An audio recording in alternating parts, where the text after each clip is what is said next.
Hello, my beautiful blossoms, blooms, and buds. I see that someone's already here. I'm Rosebud Reads, and welcome to my book garden. Actually, welcome to my basement, but it has books, and I do have a couple crochet flowers, so technically it could be considered a book garden. But even if it's not, thank you for being here. Welcome to the third, I think it's the third reading of Golden Terrace. It is the third. It's been pretty tame. Well, okay, the first session we had a rock fall and damage. Hi, Chi Chi Kiki. Welcome. I hope you had a fantastic rest of your week last week and a wonderful weekend. And good start to this week. I'm glad to see you here. Oh, I should move the microphone a little closer, shouldn't I? So you can probably hear me a bit better. Hopefully there's not too much background noise. Oh, you did? Oh, that's right. How did the fairy masquerade? Was it a masquerade? How did that go?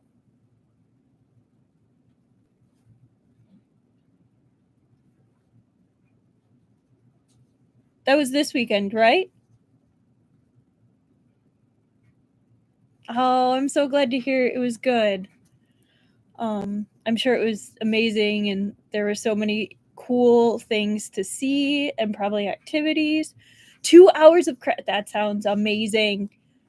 Oh, I'm glad you had a wonderful time and a really fun time, it sounds like.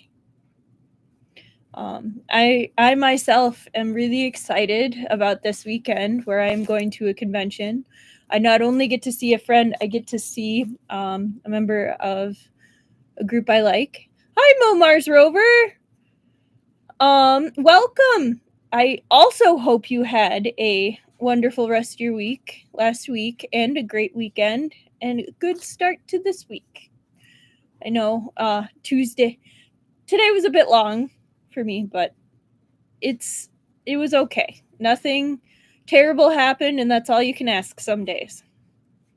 But yeah, as I was saying, I'm super excited. I'm going to a convention this weekend, which is also why we're not doing a live stream on Thursday, but we're going to have a great time tonight, and we will be back to our regular scheduled program on next Tuesday.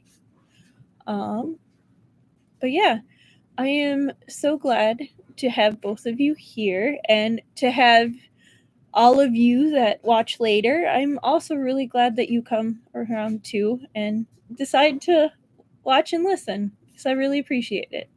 I enjoy doing this and it makes it a little more fun when we can do it with company.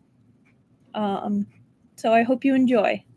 All the legalities. I do not own Golden Terrace. I do not claim to own Golden Terrace. The only thing of Golden Terrace that I own are the 2 books in the series and my time, which is not owned by Golden Terrace, but it will be given to our Golden Terrace session. It's been a long day. I'm probably going to be a little rambly tonight, but we're going to have some fun. But anyway, please don't come at me for copyright. I am doing this for fun, just because. I'm not getting anything from it, just my own enjoyment and happiness to do it. So, yeah. Oh, and I guess since I'm doing this on YouTube, please like and subscribe.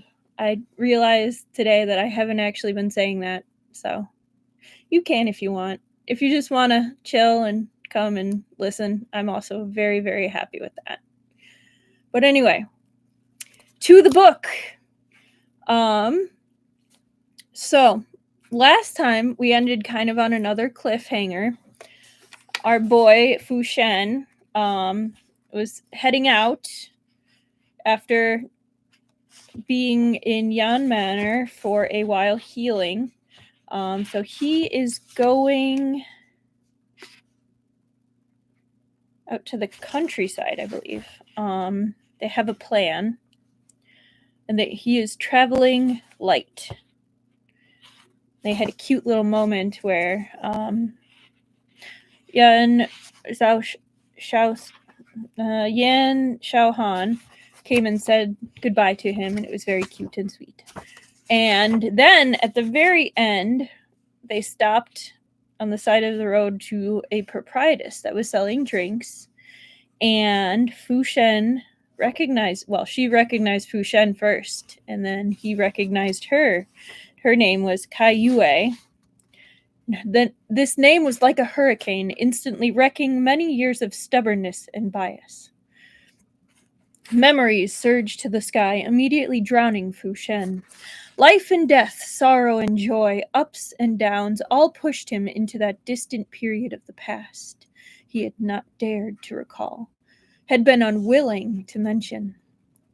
That was the first time in his too short youth that his heart had been trampled to pieces. And it was the hard knot between him and Yan Xiaohan that had yet to be untied to this day.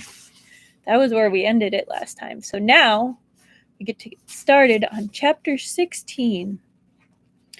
18th year of Yuan Tai, early fall.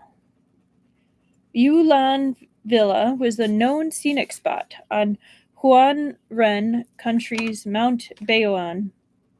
The previous owner had been a refined scholar of the last generation. This person had attained the post of prime minister. After resigning, he had purchased this manor in the capital's outskirts and retired there. Because that original owner had dearly loved orchids all his life, all kinds of rare orchids grew in the garden, so the manor was named after orchids, Yulan Villa. After the villa's owner passed away, the family's descendants were prosecuted for accepting bribes. Oh. Well, then. Their property was searched and confiscated by the court, and Yulan Villa was also among the seized assets.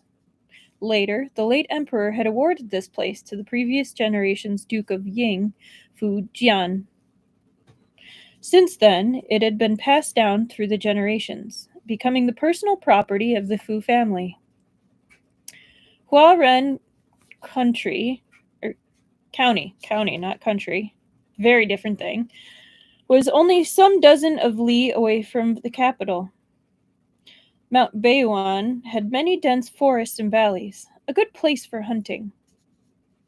The heat of summer had faded, and a crowd of idle rich kids arranged to go on an excursion to hunt on the mountain.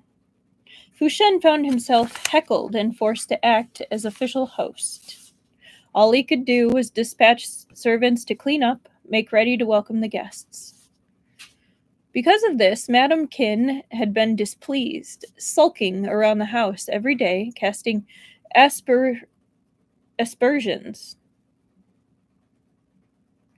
and making allusions. Aspirations? It's a weird way to spell it.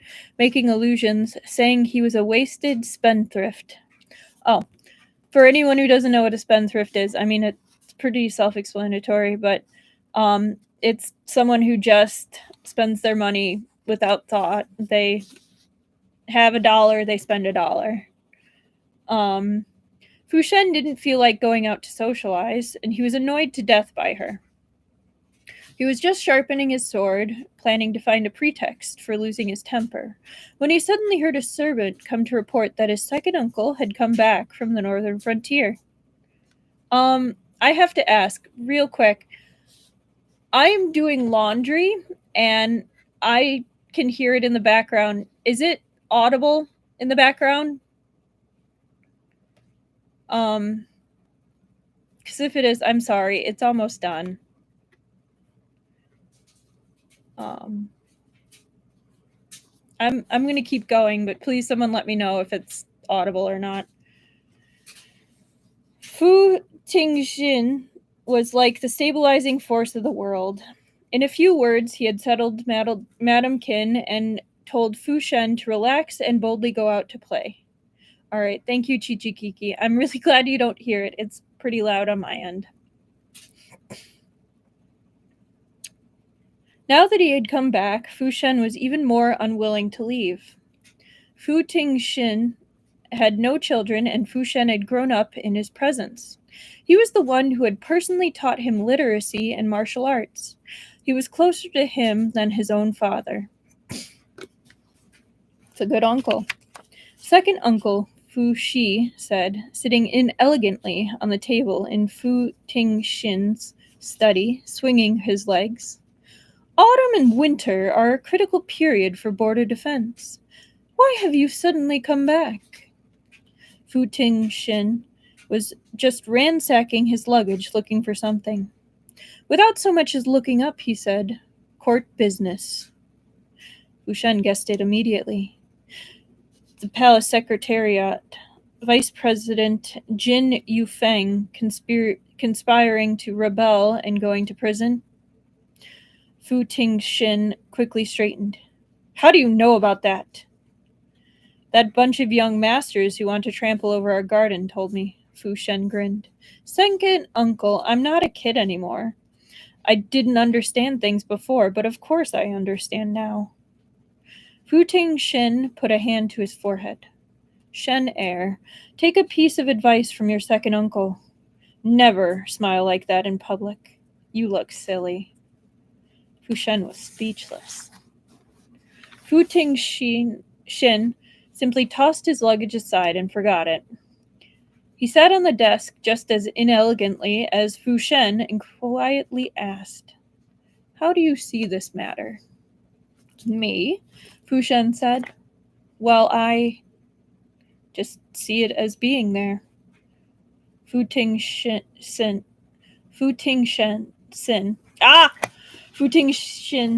swatted him on the back of the head and angrily said, Speak properly. Fu Shen leaned forward from the blow and touched the back of his head discontentedly. I only took it for gossip before. It's nothing to do with our family. Jin Yufeng was only charged because he was implicated in the conspiracy case of Director Han Yuantong of the Jiangxi Fleet. He is the vice president of the Palace Secretariat, after all, a position level with the prime ministers. He was acting in concert with Han Yuantong, one on the outside and one at court. Everything was going just fine. Hearing this much, Fu Tingxin knew that he was just making things up. He really couldn't take it anymore. What the hell are you talking about? Shut up. I'll only say this once. How much enlightenment you get from it depends entirely on you. Director Han Yuantong of the Jiangxi Fleet falls under the command of the East Sea Navy's provincial commander, Sa Shimu, while the area of Jiangxi is the fiefdom of Prince An. Once Han Yuantong's conspiracy to rebel was discovered, not only did Sha Shimu have to submit a memorial to the throne begging to retire from his post, His Majesty also got it into his head to dissolve Prince An's fiefdom. Fu Shen said, What does this have to do with Jin Yufeng? Fu Tingxin said, The reason Jin Yufeng was charged with the dissolution of Prince An's fiefdom. The reason Jin Yufeng was charged is that he repeatedly submitted memorials to the throne opposing the dissolution of Prince An's fiefdom, asking His Majesty not to injure his own brother. Given his position, this wouldn't have been a major offense to begin with. The trouble lies in the fact that he used to be the Hanlin Academy's imperial lecturer and gave lectures to Prince An. With this connection, why do you think His Majesty wanted to charge him? Fu Shen said, On the surface, His Majesty is taking care of Han Yuantong's rebellion plot. But in reality, he wants to retake Prince An's fiefdom and take the opportunity to beat down the East Sea Navy. Because vassal princes spread throughout the country and generals defending the border are his two greatest fears. Oh, Peacock Pages, welcome back.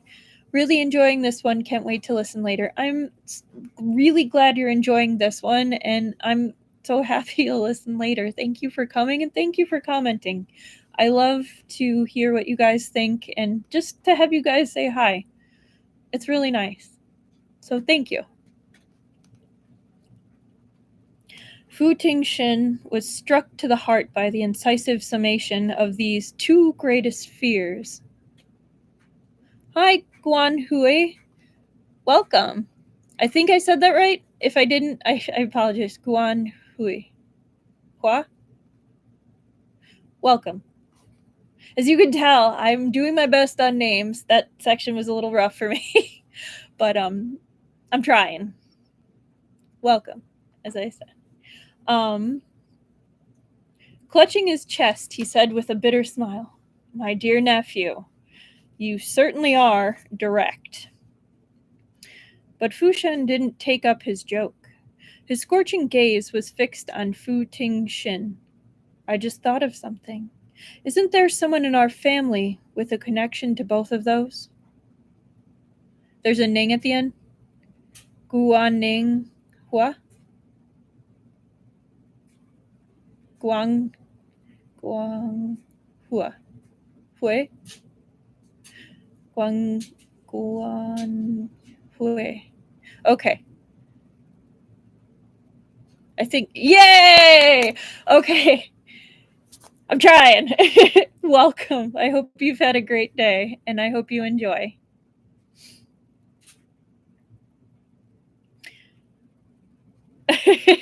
Thank you. Your thoughts have gone astray, Fu Tingxin promptly dispelled his apprehension. I've returned in order to submit a memorial to the throne pleading on Mr. Jin's behalf. When I was His Highness's Prince Su's study companion, we had a friendship between teacher and student for a time. It would be inexcusable for me to say nothing under the circumstances. Fu Shen wasn't having it. As I see it, it's His Highness Prince Su who had a friendship between teacher and student with Jin Yufeng, but he can't very well say anything, so he's making you take his place, right? How many favors does he owe you? When is he planning on finally settling the debt? If he can't afford to pay it back, then can he sell himself and be my second aunt? Fu Tingxin didn't get annoyed at his ridicule. Calm and self-possessed, he said, "Good question. I suggest that you ask him yourself next time you see him." Tisk, tisk. I bet you two have laid another trap for me. Fu Shen had already experienced being caught in their traps. I won't ask. You can go on living as a bachelor. In fact, they both knew that this was only an realizable joke. Fu Tingxin was a general guarding the border passes, and Prince Su was the vassal prince of a territory. Those two greatest fears. They didn't even dare to act too close in front of others. Openly marrying was completely out of the question. Fu Tingxin raised a hand to pat him on the head and said, sighing, "Sometimes I really wish you would hurry and grow up so I can hand the burden over to you and be free and unfettered myself. But I also want you to never grow up, never have to face these restraints." Fu Shen thought nothing of it. Carelessly, he said, "I don't need any more fame and fortune. In the future, I'll calmly defend the border and beat the Tartars. Be a lone official. However petty His Majesty may be, he still won't have cause to harbor suspicions about me." Hearing this childish speech, Fu Tingxin raised a hand and slapped him on the back. "Well, aren't you awesome? I have some letters in my luggage. Go find them for me." Fu Shen jumped off the table and sullenly went to rummage through the luggage. Fu Tingxin, eyes fixed on his back, smiled slightly. There was some imperceptible grief in his smile. He thought, "Little whelp, did you read all those history books for nothing? Don't you know the meaning of the term unwarranted?" After a moment's grief, he solaced himself breezily. Forget it. Let him be childish. Dagua and I are still here. This was autumn in the 18th year of Yuan Tai, a period of calm and tranquility. No one could anticipate how quickly fortunes changed, how fate toyed with people. In the 19th year of Yuan Tai, Fu Tingshang was assassinated by the northern Tartars.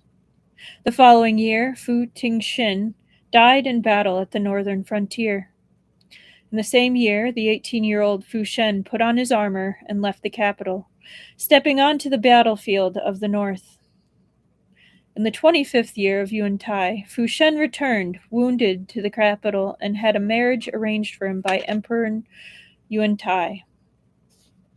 The disorder filling the study that day, the dialogue known only to uncle and nephew, deeply hidden love, the uncle's hopes and wishes, the boy's outspoken declarations, all had ultimately become unreachable as a flower in a mirror, the moon reflected in water. However great the bitterness and deep the hatred that would follow, at that time Fu Shen had still been a naive and brash young lordling, with a heart incapable of holding heaviness and gloom. Fu Tingxin told him to go out and play, so he grandly took his band of disreputable friends up Mount Baiyuan. Those close to Fu Shen were all sons of aristocrats. The current dynasty didn't confer titles upon civilian officials. Most of the aristocrats came of military lineage. These half-grown boys spent all their time wielding swords and batons. They couldn't recite a single quatrain when faced with a goddess, never mind when faced with a gentleman among flowers. The big monkeys regarded the orchids dispiritedly for a while, rested and reorganized briefly, had lunch, and in the afternoon, on hearing that the drinking water had been prepared, they were in immediate rush to lead their horses and carry their falcons, cavorting into the mountain. There were no vicious beasts on Mount Baiyuan. It was mostly deer, hares, and pheasants, with rumors that wild boars sometimes appeared. Fu Shen rode slowly through the forest, from time to time drawing his bow and taking aim. Each arrow hit its mark.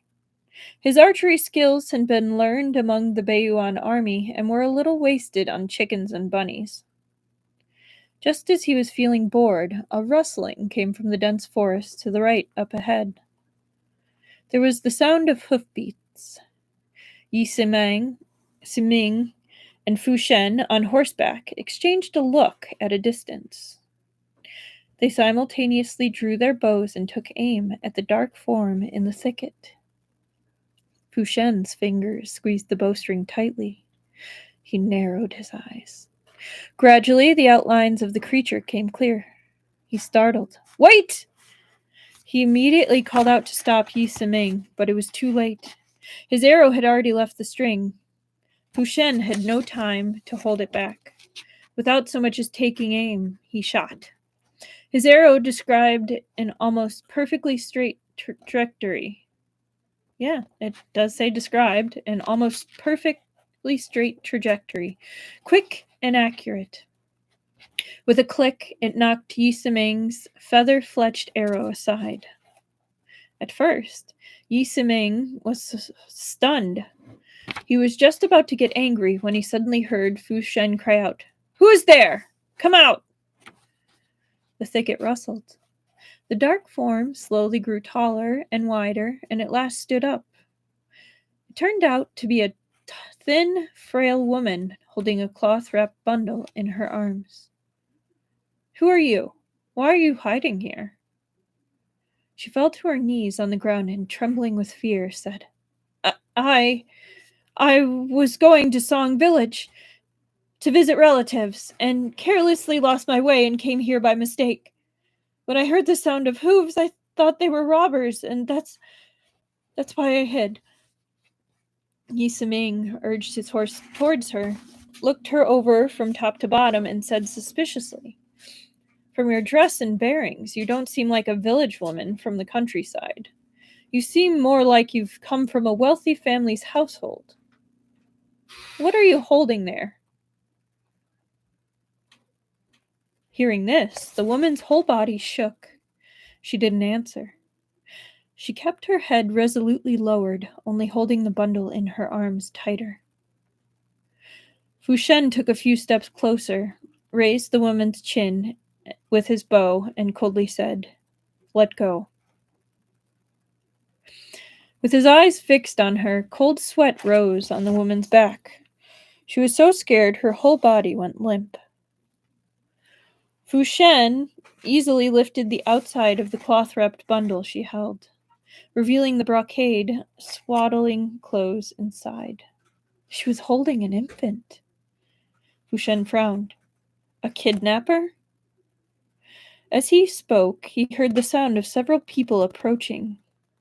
They formed a circle, looking at the woman. They saw that while her face was covered in dirt and tears, it didn't obscure her dainty charm. While this crowd couldn't write poetry to a goddess, that didn't mean they couldn't tell beauty from ugliness. One romantic instantly felt compassion. "Miss, have you encountered some difficulty?" Fu Shen said, "An unmarried woman carrying an infant, taking mountain paths instead of the public road, stammering evasively, talking about your background. As I see it, you're most likely have something on your conscience. Out with it. Just where did you get that child?" Someone suddenly said, "Hey, now that you mention it, when we left the city, I think we saw a wanted notice on the bulletin at the city gates for an escaped slave of a guilty minister's household. Could it be her?" "A guilty minister?" said Fu Shen. "Who?" "The one who went to prison for plotting a rebellion recently," the person said. "Vice President Jin Yufeng." Fu Shen was confounded. The woman was shaking like a timid rabbit. She was not yet 2 decades old. The greatest courage she had exercised in life had been in secretly fleeing the capital. Now faced with a crowd of young aristocrats on horseback with bows drawn, she had no excess courage to contend with them. She hesitated for a long moment, then finally said in a trembling voice, "This lowly one is Kai Yue, a slave girl in Vice President Jin's house in the capital. The child in the swaddling clothes is our little master."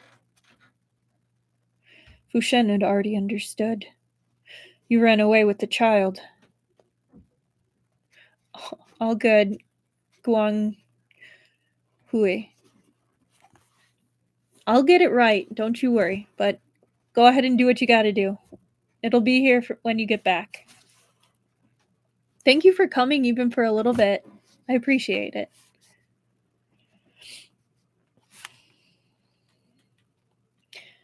I beg you, young gentlemen, to let me live." Crying, Kai Yue repeatedly kowtowed to the group.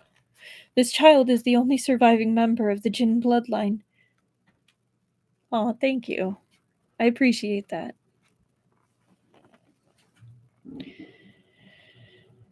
"He nearly fell to his death when the house was searched. My master was thrown in prison unjustly. The women of the family couldn't stand the disgrace and hung themselves all together in front of the hall. This lowly one took the child and fled the capital at risk to my life. I was chased the whole way by the court's men. There's no other way. That's why I fled into the mountain." Her crying was truly pitiful, but the Jin Yufeng affair concerned the major crime of rebellion. If one became saddled with the crime of harboring a criminal, it could easily turn fatal. But this group of sons of aristocrats was still young, after all, their benevolence unchecked, and their families were quite powerful and influential. They had never come to grief. It was easy for hot blood to rush to their heads. Only Yi Siming was habitually prudent. He didn't want to get mixed up with other people's business, so he turned his gaze on Fu Shen. Fu Shen thought of his second uncle coming back all the way to plead on Jin Yufeng's behalf. Now the Jin family's slave girl had by coincidence run into him. Was this an obscure sign that the child ought to live? After thinking it over back and forth, he finally stepped aside, shook his head at Yi Siming, and instructed the servant who had accompanied them. "Take her back to the manor. Get her a change of clothes. If anyone asks, say she's a maid sent over by my maternal relatives. Don't say anything else. Go on." The servant left to obey. Yiseming's brow was still tightly furrowed. He said anxiously, "This woman's identity is critical. If she truly does have some important connection to the case, we would be in serious trouble." "Yes," Fushen nodded understandingly. "Person undertakes the consequences for his own actions. Set your mind at ease, Yi Xiang. If this is exposed, I will on no account involve any of you." The effects of these words were excellent. Someone immediately pounded his own chest thunderously. "What are you saying, Fu Xiang? How can we allow you to bear the responsibility alone? If something happens, count me in." Everyone echoed him, one after another. Yi Siming was completely helpless. Fu Shen smiled and said consolingly, "No need to lose your heads, everyone. Carry on what you are doing. Mount Beiyuan is my family's personal property. Even if pursuing troops want to search it, they will still have to ask the owners for permission." Hardly had he spoken than the sound of orderly hoofbeats came from a distance. Like a peal of thunder, the sound came closer, bearing down menacingly. In no time, it was already upon them. Fushen's eyesight was excellent. Looking from a distance, he recognized the official robes of silver embroidery on a dark background. The Fei Long Guard. Damn it! This slap to the face had come too soon. All right, hang on. As always, the obligatory tea break.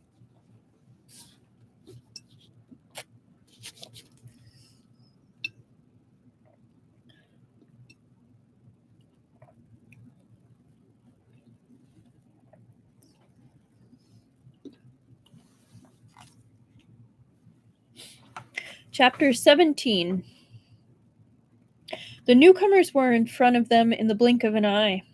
Fushen and the others held their breaths and made ready one after another while inwardly praising their luck. Luckily, that woman had left already, or else the two sides would have bumped into each other. There would have been no escape then. The mountain road was narrow. The Feilong guards were forced to stop. Fu Shen made up his mind to delay them for a while. None of the young lordlings made way. Someone spoke. "Who goes there?" A white horse came through the crowd. The man on the horse nodded urbanely and said, "By order of the Emperor, the Feilong Guard must capture a criminal who has committed an offense against the court. Might I ask whether you have seen any suspicious individuals while on the mountain, gentlemen?" Each and every one of the young aristocrats had eyes growing on top of his head and looked at him with their nostrils. Someone quipped, "Hey, what a production!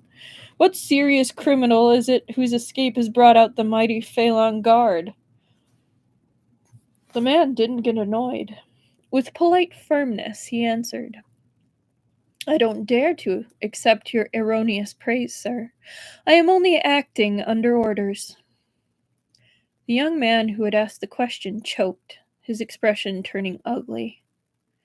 Fu Shen was afraid the two sides would start fighting and quickly spoke up, consolating. "We have only come here by chance whilst amusing ourselves. We have not seen the criminal your honor spoke of." The man looked at him. His originally cold and indifferent eyes and brow unexpectedly took on a trace of a smile. He said cheerfully, "So it's young Master Fu. How long since we last met?" He'd thought this man looked familiar. Fu Shen looked at him fixedly and finally remembered. Wasn't this the Imperial Guard who had tossed him a twin lotus in the street that day? Yi Siming had been right. He really was a Feilong Guard. Officer Yan. Fu Shen's emotions were complicated. "It's an honor to meet you at last." While the rich young masters were staring at the two of them, many of them bewildered, not knowing exactly when Fu Shen had crossed paths with a member of the Fei Long Guard. Yan Xiaohan slowly regarded all of them. That light gaze seemed to have physical form, pressing down so hard these guilty young lordlings' backs broke out in a cold sweat. He smiled easily. The fugitive is involved in a major case of rebellion. All thoroughfares inside and outside of the capital have guards posted to interrogate and examine. A reward has been offered. Those who dare to harbor or aid this criminal will be seen as co-conspirators. The Feilong Guard has pursued the criminal to Huanren County. County. But she escaped us.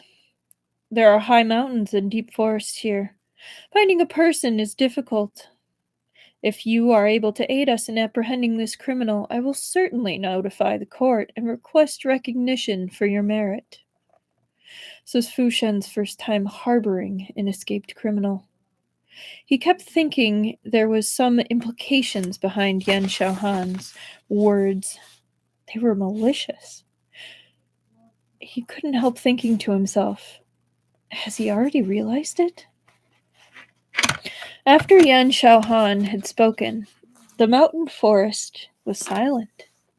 No one answered. Shortly someone snickered, and not without mockery said, "You next bastard, you really think you're somebody." The voice wasn't loud, but because there was an unusual quiet now, everyone heard it. Yan Xiaohan's expression instantly turned grim. His hands involuntarily went for the sword hilt at his side. He was a very strange person. The more furious he was, the more soft-spoken he became, as if afraid of frightening someone. I was wondering who that was. Turns out it's second young master Zai. Zai.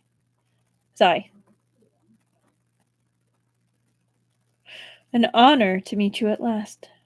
Zai Qingfan, the second son of the Count of Qingyi, snorted, straightened his neck, and didn't look at him.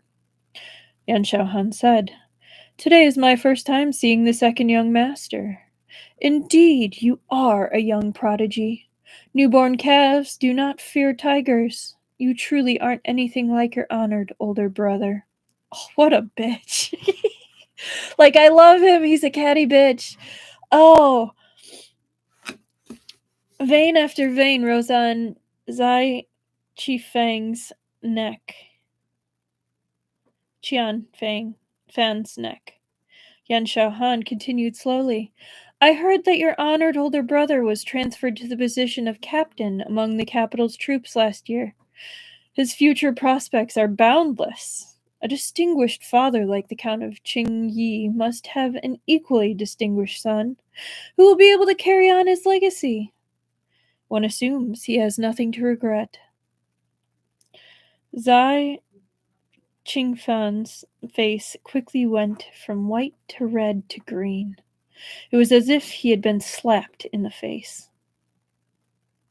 The Count of Qingyi's eldest son, Zai Bailu, was not the issue of the first wife, but he was quite accomplished, while his second son, an issue of his first wife, Zai Qingfan, I think it's Zai, not Z, Zai Qianfan, was a useless rich kid.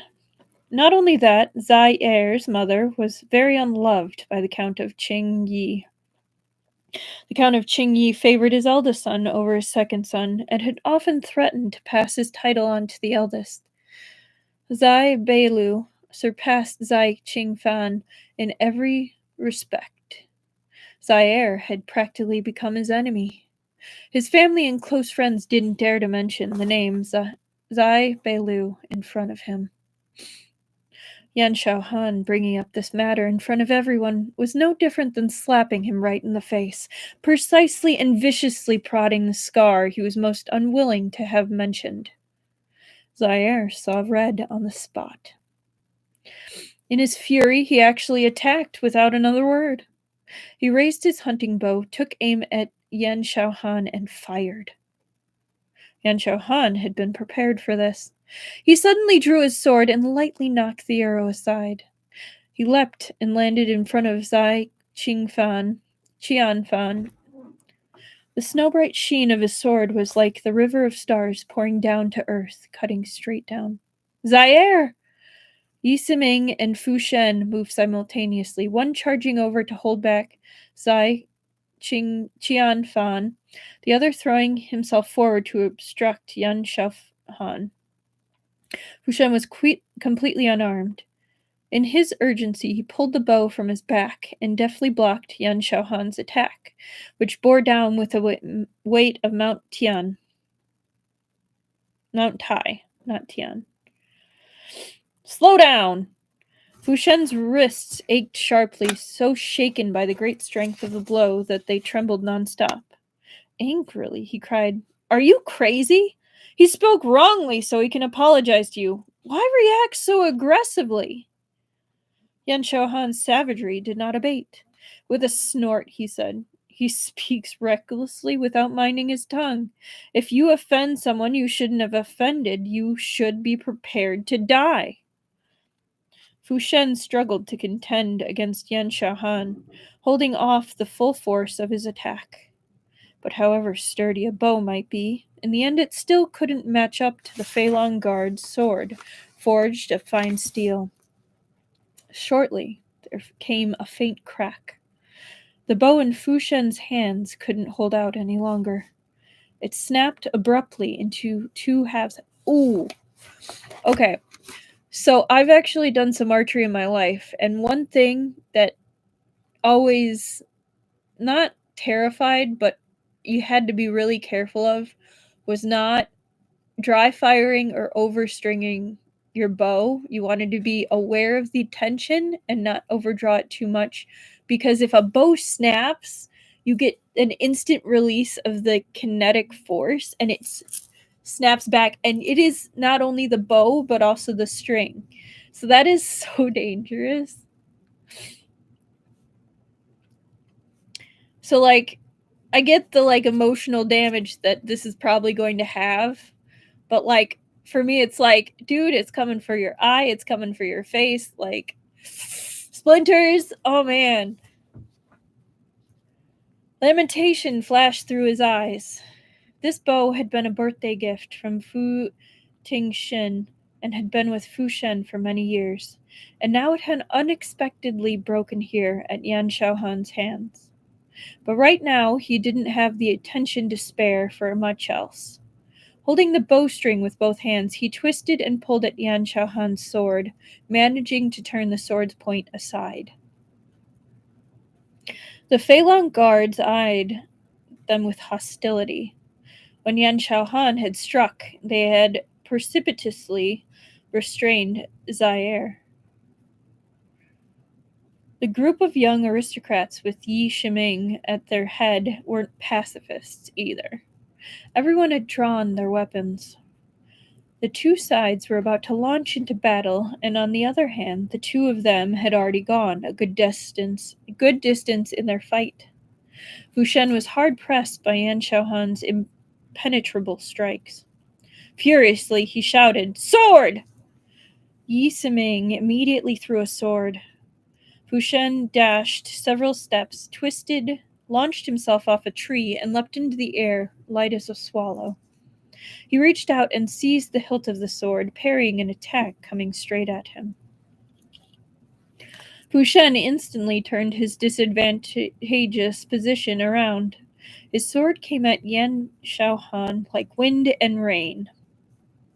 Yan Shaohan was forced to retreat several steps by the force of his sharp blow, yet he still had leisure to sigh in admiration. Truly worthy of the son of a famous general. Well done. Since the moment Fu Shen had used the bowstring to twist the blade, Yan Shaohan had restrained his contempt. His ability to become Duan Linglong's adopted son and occupy his current position hinged not only on his scheming and trickery, but also on martial skills that could overcome the North Yemen Imperial Guard. If it had been that useless waste of space, Zaire, who had come at him just now, he would likely have been struck dead before he could even get close. But Fu Shen had lasted a dozen moves against him without being defeated. For someone his age, this was very rare. I can't remember if it's said, but is Yan Xiaohan older? Like, I know that usually the age difference isn't too much in these books. I mean, not all of that is true, but like I didn't think there was that big of an age difference between the two of them. I'm not sure. Maybe we'll see, but I guess Yan Xiaohan is older. And Fu Shen was inwardly apprehensive now. He had sensed that Yan Xiaohan really hadn't been holding back in his first blow. He had been ready to kill the Count of Qing Yi's son, just like that. The Feilong Guard were arrogant and despotic, known for running wild among the court and the commons. Only now was he learning that these words were no joke. If he couldn't seize a victory with a surprise attack, Zaire might well have died today. And still might well die yet. At this critical moment, Fu Shen's brain moved more clearly and swiftly than ever. Thoughts flashed through his mind like sparks. He snatched them up swiftly and chose a strategy. Two swords clashed, rattle clang, the sound like heavy rain, swift as a hurricane, the shining bodies of the swords practically becoming two pieces of white silk. Fu Shen's wrist strength was insufficient. In the end, he lost the upper hand, bit by bit. When the two of them crossed swords again, Yan Xiaohan easily sent the sword flying out of his hand. The force of his blow had yet to be spent. The point of the sword pressed towards Fu Shen's throat, carried on a fierce wind, about to stab through him. But that wouldn't do. Yan Xiaohan could kill Zaire without hesitation. But before he killed Fu Shen, he would have to think it over. The blade hummed. It was forced to turn aside in midair. The sword's wielder had perfect control over his weapon. His wrist turned, and the flat of the sword missed Fu Shen's neck by just a sliver, brushing dangerously past his carotid artery. Oh my goodness. That was a stumble attack. At the same instant, Fu Shen suddenly struck. He had been waiting for precisely this moment. Fu Shen had expected that Yan Xiaohan wouldn't deal him a killing blow. When his blade had turned aside, Fu Shen leapt towards him, practically pressed against the flat of the blade. He was instantly at close quarters. A small and nimble hunting knife silently pressed against the knot of Yan Xiaohan's throat. It was just a flash, rapid as a falcon diving over a running hare. In the blink of an eye, the situation had reversed. Lord Yan, I'm sorry. Fu Shen panted into his ear and pressed. I don't want to put you in a difficult situation. Tell your people to let go of Zaire, withdraw, and immediately leave the mountain. He had excellent control over his strength. He could keep Yan Xiaohan from speaking without suffocating him. It was obvious at once who he had learned this from. Yan Xiaohan had a remarkable ability to adapt. Being controlled, he calmly made a gesture at once indicating for his subordinates to put down their weapons. Drop your sword too. Yan Xiaohan loosened his grip. Fu Shen kicked the sword away.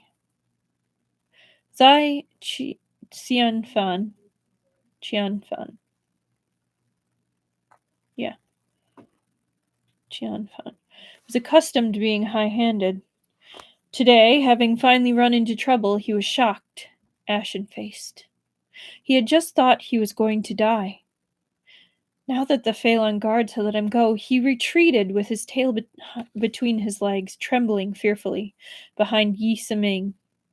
Suddenly, he heard Fu Shen say, "Zaire." "Huh?" Fu Shen said. "You first spoke provocatively, then fired an arrow meant to injure. Come over here and apologize to Lord Yan." The young aristocrats and the Phelan guards on the scene were all startled. Zai Qianfan at last recovered from the enormous shock. He was so angry he squeezed both hands in a fist and flushed red. He roared fiercely, "I won't! What the hell is he supposed to be? The court's dog. Why should I apologize to him?" Yi Siming quickly held back Zai Qianfan and said placatingly, "Fu Shen, will you apologize?" Fu Shen's expression was grim. He coldly said, "If you keep throwing your tantrum, I'll let him go right now, and you can have a try." Zaire gasped, or he gaped, not gasped. Similar, quieter. Yan Xiaohan, whom he had by the neck and was also using to scare Zaire, barely held out. He nearly laughed aloud. Zai Qianfan glared fiercely at him, the rims of his eyes turning redder and redder. Finally, he burst into tears and started wailing. "I won't! I won't! I won't! You're all on his side. Do I mean nothing to you?" There was silence. Yan Xiaohan heard Fu Shen sigh softly behind him. "He's a child. He's been spoiled rotten. He really wasn't deliberately trying to offend you," Fu Shen said quietly. "So allow me to apologize in his stead. Holding you under duress was a matter of necessity. I'm sorry." Truly a soft-hearted person. There was still some childishness peeking through his voice, but his tone and skills were as steady as an adult's. I don't know why I was about to say human. As an adult's. Once his breathing had evened out, it was very soft, making a person feel a restless itch at heart when it brushed past the ear. Yan Xiaohan thought quietly, "You're also still a child." Before the thought could finish passing through his mind, a number of dark forms suddenly burst out of the depths of the forest. While no one was paying attention, they ran among the team of Phelan guards and instantly threw themselves at someone. "What are those? What are those?" The alarmed cry split off Fu Shen's attention. Taking advantage of his momentary distraction, Yan Xiaohan struck like lightning. He grabbed Fu Shen's wrist, pulled and twisted. With a teeth-aching crunch, he had dislocated Fu Shen's shoulder. Ouch. Fu Shen's reaction was also extremely quick. He turned around and kicked him away, meanwhile using the force of the kick to roll aside and reset his shoulder. "Ow! He's a badass!" Broke out into a cold sweat from the pain, but he had no attention to spare to come after Yan Xiaohan for revenge, because the bumbling, uninvited guests had turned into a threat not to be lightly overlooked. It wasn't only the Phelan guards. Several of his crowd had also been knocked down. Even Yi Siming was starting to swear. "You fucking... Where the fuck did these things come out from? Fu Shen, didn't you say there would be no wild boars on this mountain?" Fu Shen roared. "I haven't been here for years. How could I know? Into the trees! Into the trees now!" There had been a period when wild boars had run rampant on Mount Beiyuan, ruining the farmland and crops at the foot of the mountain. Local peasant, not pheasant. No! Oh, for some reason it looked like pheasant, not peasant. Households had really had no alternative. They had to go to the capital to request of the owner to act. So Fu Shen's father, second uncle, and third uncle had taken a team of the Beiyuan army to stay at the Yulan Manor for half a month. They had raided a dozen wild boar dens, wiping them out. Since then, Mount Bayuan had been free from invasion and harassment by wild boars. In recent years, wild boars had appeared once again, but there had only been a few, and the peasant households hadn't thought anything of it. No one had expected there to be so many wild boars hiding in the forest. And they hated humans bitterly, biting as soon as they saw one, chasing a crowd of well-trained Phelan guards and defenseless young aristocrats into a state of pants-wetting terror. At Fushen's bellow, his group all climbed the trees, one after another. But without Yan Xiaohan's order, the Phelan guards hefted their swords and grappled with the wild boars. Fushen squatted in a tree, resting for a breath, and looked down. He couldn't bear it. He was just about to call out to Yan Xiaohan, tell him not to die, keeping face. When the words had come to his lips, he caught a glimpse of Yan Xiaohan beneath the tree he was hiding in, besieged from the front by two wild boars, while the thicket behind him shook slightly. Fushen's pupils contracted sharply. He leapt, falling at the same time as the wild boar that had launched itself from the thicket. He yelled, "Look out!" Yan Xiaohan was knocked over by him falling out of the tree. The two of them, holding each other, rolled a good distance over the ground. The clothing over Yan Xiaohan's back had been torn away by the boar's sharp tusk. A scratch sliced into his back. Fresh blood flowed all over Fushen's hands. If not for Fushen, he would have taken a direct hit and by now would have had 2 holes cleanly through him. "Thank you." Fushen only heard him say this. Then he felt a strong pressure on his shoulders, and he flew aside involuntarily. Yan Xiaohan had thrown him off. Before he could work anything out in his astonishment, a dark form charged up from behind him like a cyclone. But because of his movement just now, Yan Xiaohan had no opportunity to dodge. Fushen watched helplessly as the thick tusk entered his abdomen. "Just run already!" Yan Xiaohan's shout exploded in his ears, but he himself had no time to stand. He was headbutted by a wild boar and dragged along the ground. Very fortunately, the belt used in the Phelan Army's Guard uniform was a wide leather belt with a copper buckle in the form of a beast's head.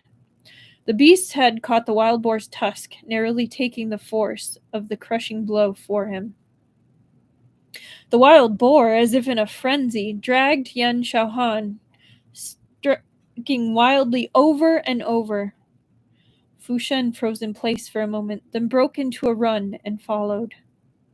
When he had come close, he nearly lost his mind. He almost coughed up a mouthful of blood. He roared up to the heavens, "What the fuck? Didn't you check your horoscope before going out today?" In the depths of the forest, there had suddenly appeared a craggy precipice strewn with rubble. That wild boar had most likely developed intelligence. It had failed to stab Yan Xiaohan to death after repeated attempts, so it wanted to throw this hateful human to his death. Yan Xiaohan had also seen the cliff behind him. In a moment of desperation, he grabbed the wild boar's tusk, intent on pulling it from the copper belt buckle by force. But in the end, there was no time. In a blink, the wild boar had reached the edge of the cliff. It swung its head, giving him a hard toss. The mountain wind whistled. Hanging in midair, the man's body weight at last forced the wild boar's tusk and the copper buckle apart. Yan Xiaohan's body dropped rapidly. He knew in his heart that this time he was done for. His vision went dark. The momentum of his fall abruptly stopped. Fushen was hanging half off the cliff, gripping his clothes with one hand. All his veins were visible on the surface. Gritting his teeth, he said, "Grab my hand." Yan Xiaohan's face, which always seemed to be hidden by a mask, at last displayed genuine astonishment. "You..." The movement of his lips were hardly perceptible. His quiet voice was caught by the mountain wind, almost inaudible. The next moment, his eyes suddenly widened. "Behind you! It's still there!" Sharp pain came from Fu Shen's back. His body fell uncontrollably forward. Despite this, his hand was still firmly clutching Yan Xiaohan's clothes. "Fu Shen!" He and Yan Xiaohan fell off the precipice together. Man, can you imagine if that's where we ended it tonight? I was like, oh yeah, they fell off a cliff. Good night! Alright. I gotta blow my nose, and I need some more tea. I can hear my voice getting rougher. I don't know why reading makes my voice and my nose run.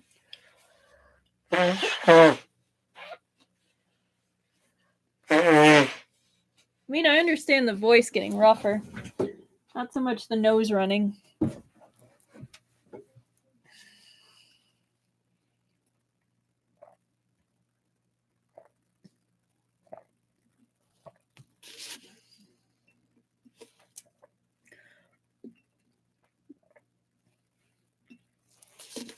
Much better. All right. Chapter 18. Water gurgled, constant and uninterrupted. This place was wet and cold. Everything hurt. Fu Shen awoke to the world spinning.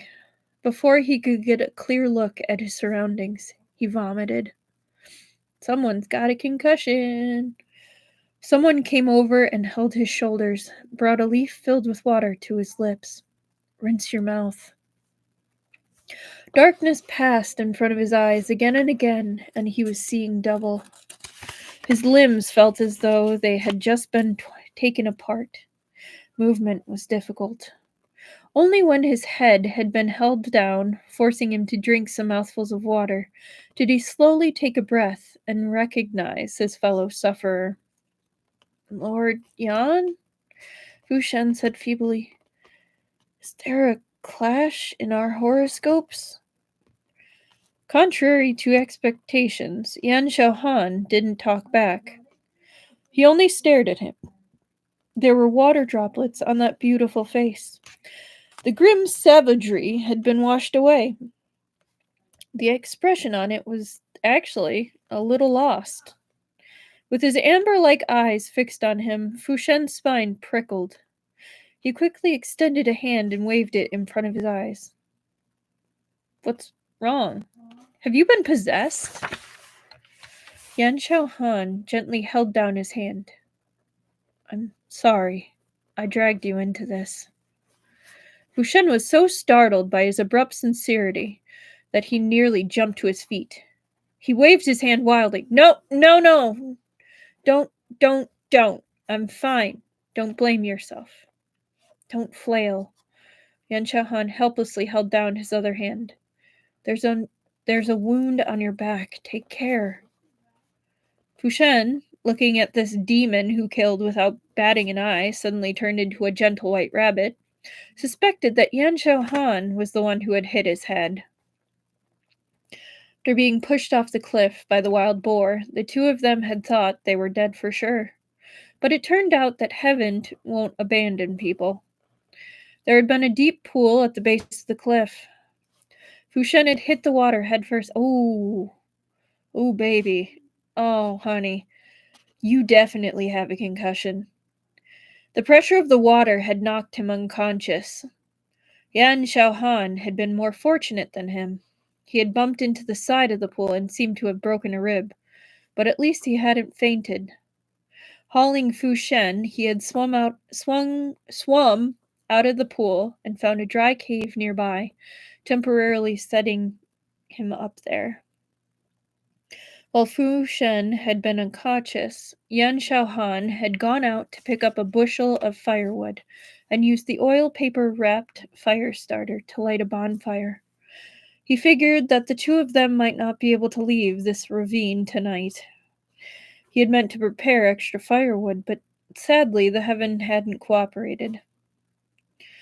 In hardly any time the weather outside had taken a turn for the worse. Rain had come pitter-pattering down. Fushen touched his back and felt that the wild boar had torn a wound down to the bone. It had already been simply treated, wrapped in strips of fabric. He had 2 dry outer robes draped over him. His inner robe was drying next to the fire. Yan Xiaohan, meanwhile, was only wearing a soaked inner robe with a segment of its hem missing. A big blood stain was spread over his lower back. "Aren't you cold?" Fushen propped himself up on his arm and sat up, intending to pull off Yan Xiaohan's outer robe, but he was stopped by Yan Xiaohan's glance. "You wear it. There's not enough firewood. It will be very cold overnight." Yan Xiaohan paused, then added, "I only have a slight flesh wound. It's no trouble. Don't worry." Fushen didn't know that he had broken a bone. Seeing no other sign of injury on him, he believed him and leaned back against the wall. "I might not be able to walk now. I'll have to stay the night here. If you have the strength, when the rain stops, you can leave. Follow the valley and get out by morning."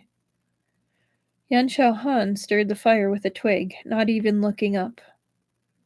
"I'm going to bring you out of here. Don't be scared." Fu Shen laughed in spite of himself. "I'm not scared. Mount Beiyuan belongs to the Fu family. What do I have to be scared of? Tomorrow someone is sure to come down and rescue me, and if I go with you, I'll only be a burden. You'll get away faster on your own." "You're not a burden." Yan Xiaohan shook his head and changed his wording. "I want to stay with you, all right?" "Huh?" Fushen startled, and then awkwardly said, "Oh, that's all right." Yan Xiaohan didn't say anything else. Fushen had been born in the year of the uncouth monkey. Even injured, he couldn't be idle. His curiosity was strong. He tried for ages to hold himself back, but he couldn't.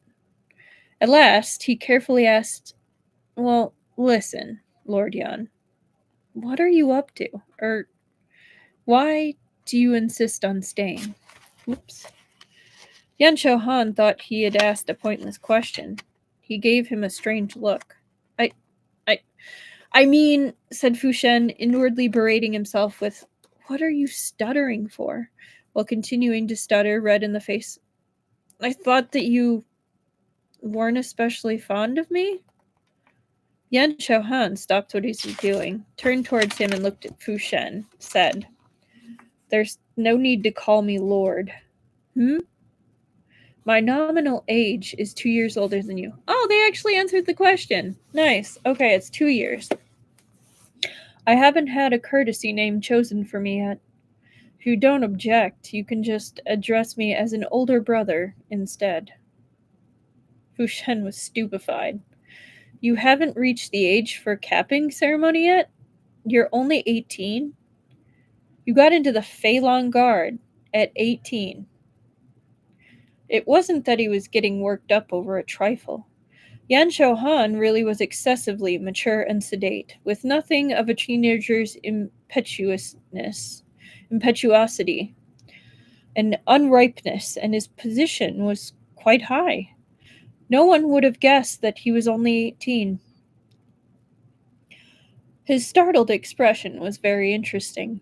When his eyes opened wide, they looked unusually childish. Yan Xiaohan lowered his head to hide the smile on his lips. "I have indeed not yet reached the age for the capping ceremony. As for the Feilong Guard, don't I have a good adopted father?" Fushen realized he had been a little abrupt and awkwardly said, "Don't overthink it, Jiang.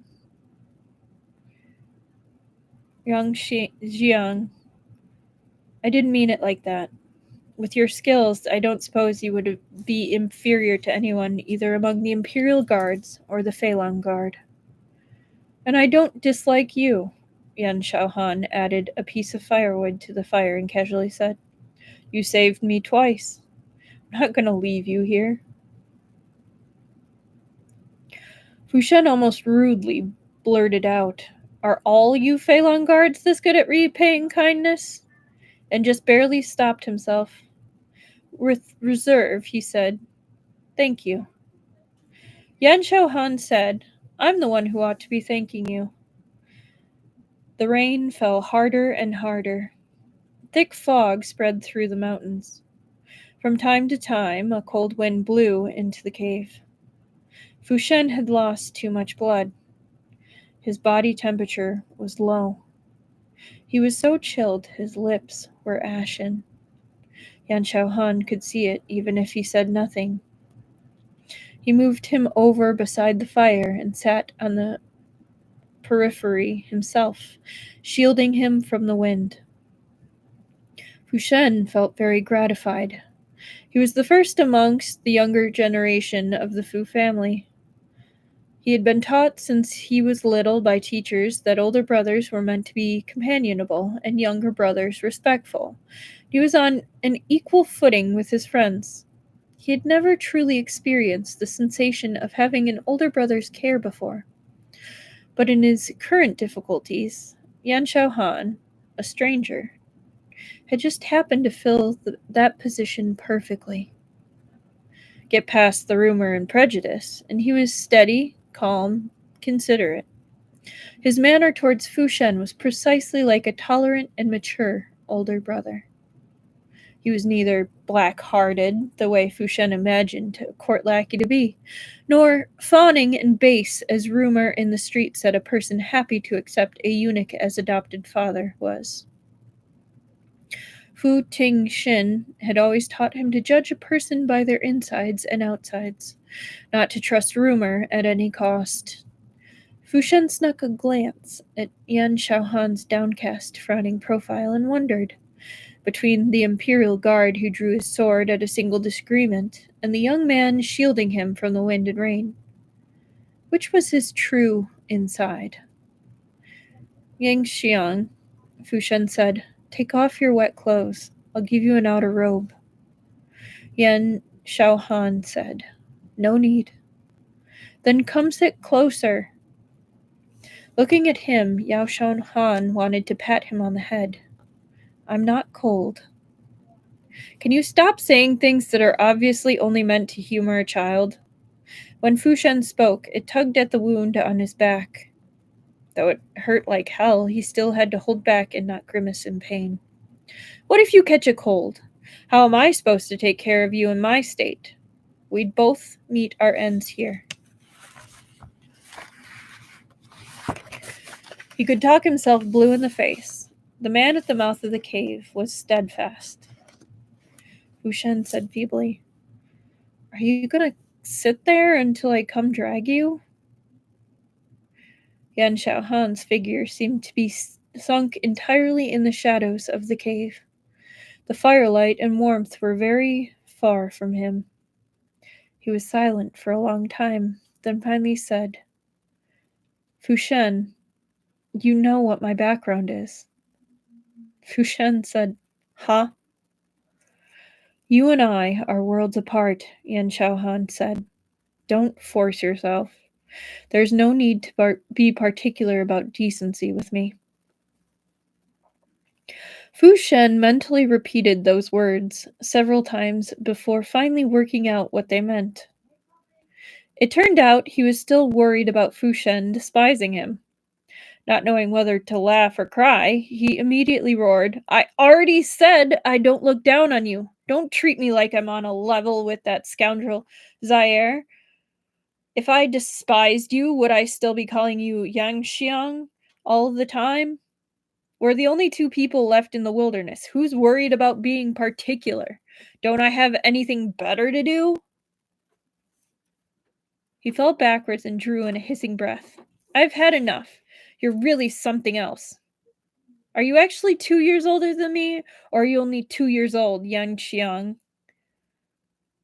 Yan Xiaohan looked at him. There was exasperation in his expression, and also visible emotion. Fu Shen couldn't know the feeling of being criticized behind one's back, and he didn't know that his tolerance and magnanimity made him alien in the eyes of the majority of people. Yan Xiaohan had thought that Fu Shen rescuing him again and again was already the utmost limit, not expecting that the boy's heart was wider than he had guessed. "My wound hurts," Fu Shen suddenly said. "The rocks are hard. They keep poking me." This unreasonable request that was nearly a deliberately childish fit of temper left his mouth and seemed to become infinitely legitimate the instant it reached Yan Xiaohan's ears. He finally compromised. He walked over from the mouth of the cave, sat next to Fu Shen, and patiently asked, "What do you want?" Fu Shen immediately turned and fell into his lap. Indistinctly, he said, "To take advantage.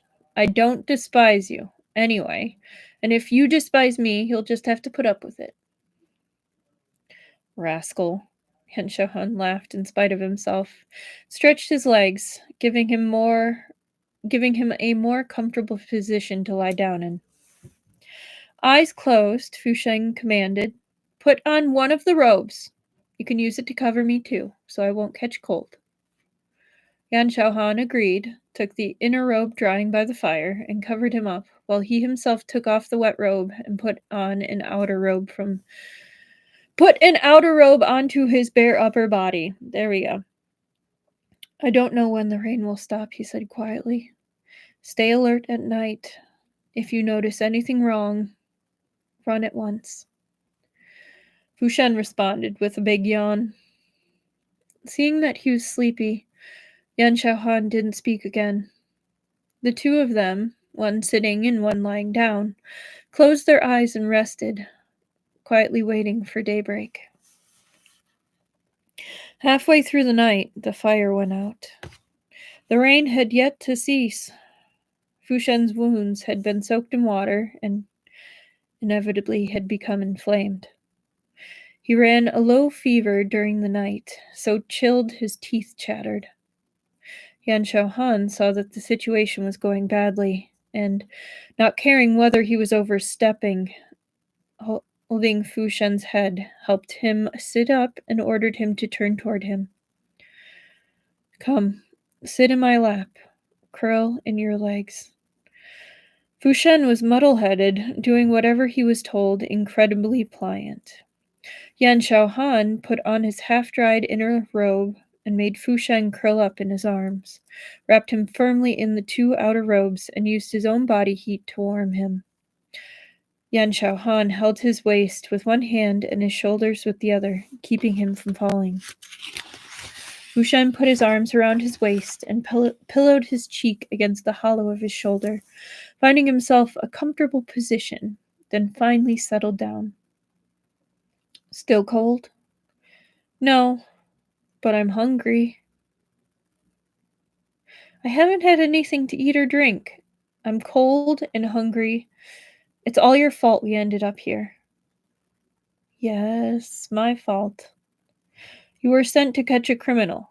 Now I guess it's all right you haven't caught the criminal and you got pushed off a cliff by a wild boar." "Will you be punished when you get back?" "No." "Why not?" "Because I have an adopted father. No one would dare to punish me." "You're you, and your adopted father is your adopted father. Why do you keep mentioning him?" Fu Shen whispered. "What about your birth father?" Yan Xiaohan suddenly fell silent. After a long time, he at last said quietly, "I don't have a father." You know the drill.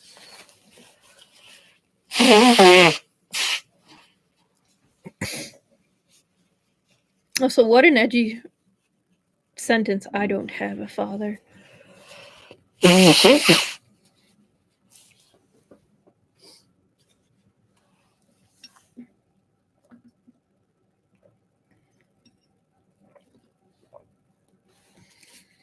My goodness, these chapters, especially all these names, are totally wrecking my throat.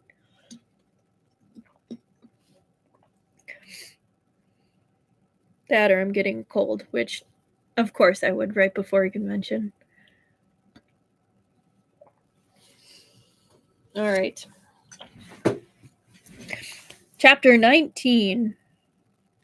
That night in the wilderness, considered closely, was in fact very dangerous. The two of them were injured, and outside was torrential rain. There was no lack of poisonous insects and wild beasts in the mountain. There was always a risk of cave-in or avalanche. But every time Fushen remembered that night, his most deeply carved memory was of light, reassuring presence on his back, easing him into sleep. Such that many years later he had once again fallen into that embrace. Such that when many years later he had once again fallen into that embrace, he had still thought it very familiar. Early the next morning, the rain had stopped. Birds were twittering among the mountains. Fushen and Yan Shaohan left the cave and followed the narrow valley out. After the rain, the air was pure and wet. Many mushrooms had grown in the forest.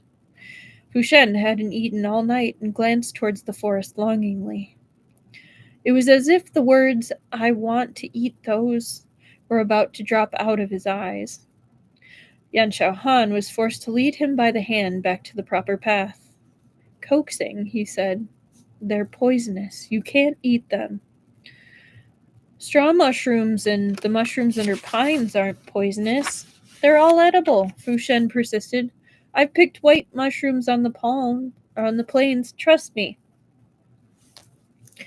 Yan Shaohan was nearly moved by his certainty, but when he thought of their current predicament, he still unfeelingly refused. Getting out of danger is the priority. If you want to eat mushrooms, I'll send you a box of them when we get back to the capital, and you can eat as many as you like, all right? He's so going to send him a gigantic, crate of mushrooms, and it's going to be fantastic. Fushen lowered his head and mulled it over. He also thought that he had been making trouble over nothing just now. Normally, he was very good at putting on an act of a sophisticated and sedate grown-up, but perhaps being tenderly and considerately cared for by Yan Shaohan for a night had made the scant mischief in his nature rise up eagerly to the surface. "But I'm hungry," he looked pathetically at Yan Shaohan and said with emphasis.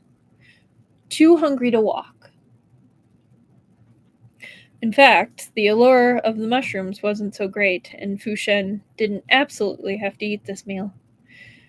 It was just that he was reluctant to give up last night's warm embrace and complete indulgence. With only the two of them between heaven and earth, he was trying to gain more of this fellow traveler's attention, thereby diluting his hunger, weariness, and the fear and anxiety brought on by the unknown. To put it plainly, he was deliberately acting like a spoiled child. Yan Shaohan dropped his eyes and looked at him. Contrary to expectations, he didn't get impatient and he didn't expose him. The look in his eyes was very soft, like a handful of melted snow, cold and limpid, with warmth residing inside it. He turned nimbly and went down on one knee with his back to Fushen. "Get up, I'll carry you." Fooling around had to have its limits, too. Fushen wouldn't take advantage of a person's weakness like this. He retreated repeatedly. No, Yan Jiang. I couldn't. I was joking." "I'm not." Yan Shaohan turned his head. There was a smile hovering around his lips, as if he could pardon all his pointless troublemaking. "Let's say I'm compensating you for a meal of mushrooms." "It's all right. Come on." Fushen's face showed hesitation. That not particularly broad, but exceptionally upright back seemed to have an unusual force of attraction, luring him into taking a step forward. Mystically, he extended his arms and put them around Yan Shaohan's neck. Yan Shaohan steadily lifted him onto his back. A dull ache came from his ribs.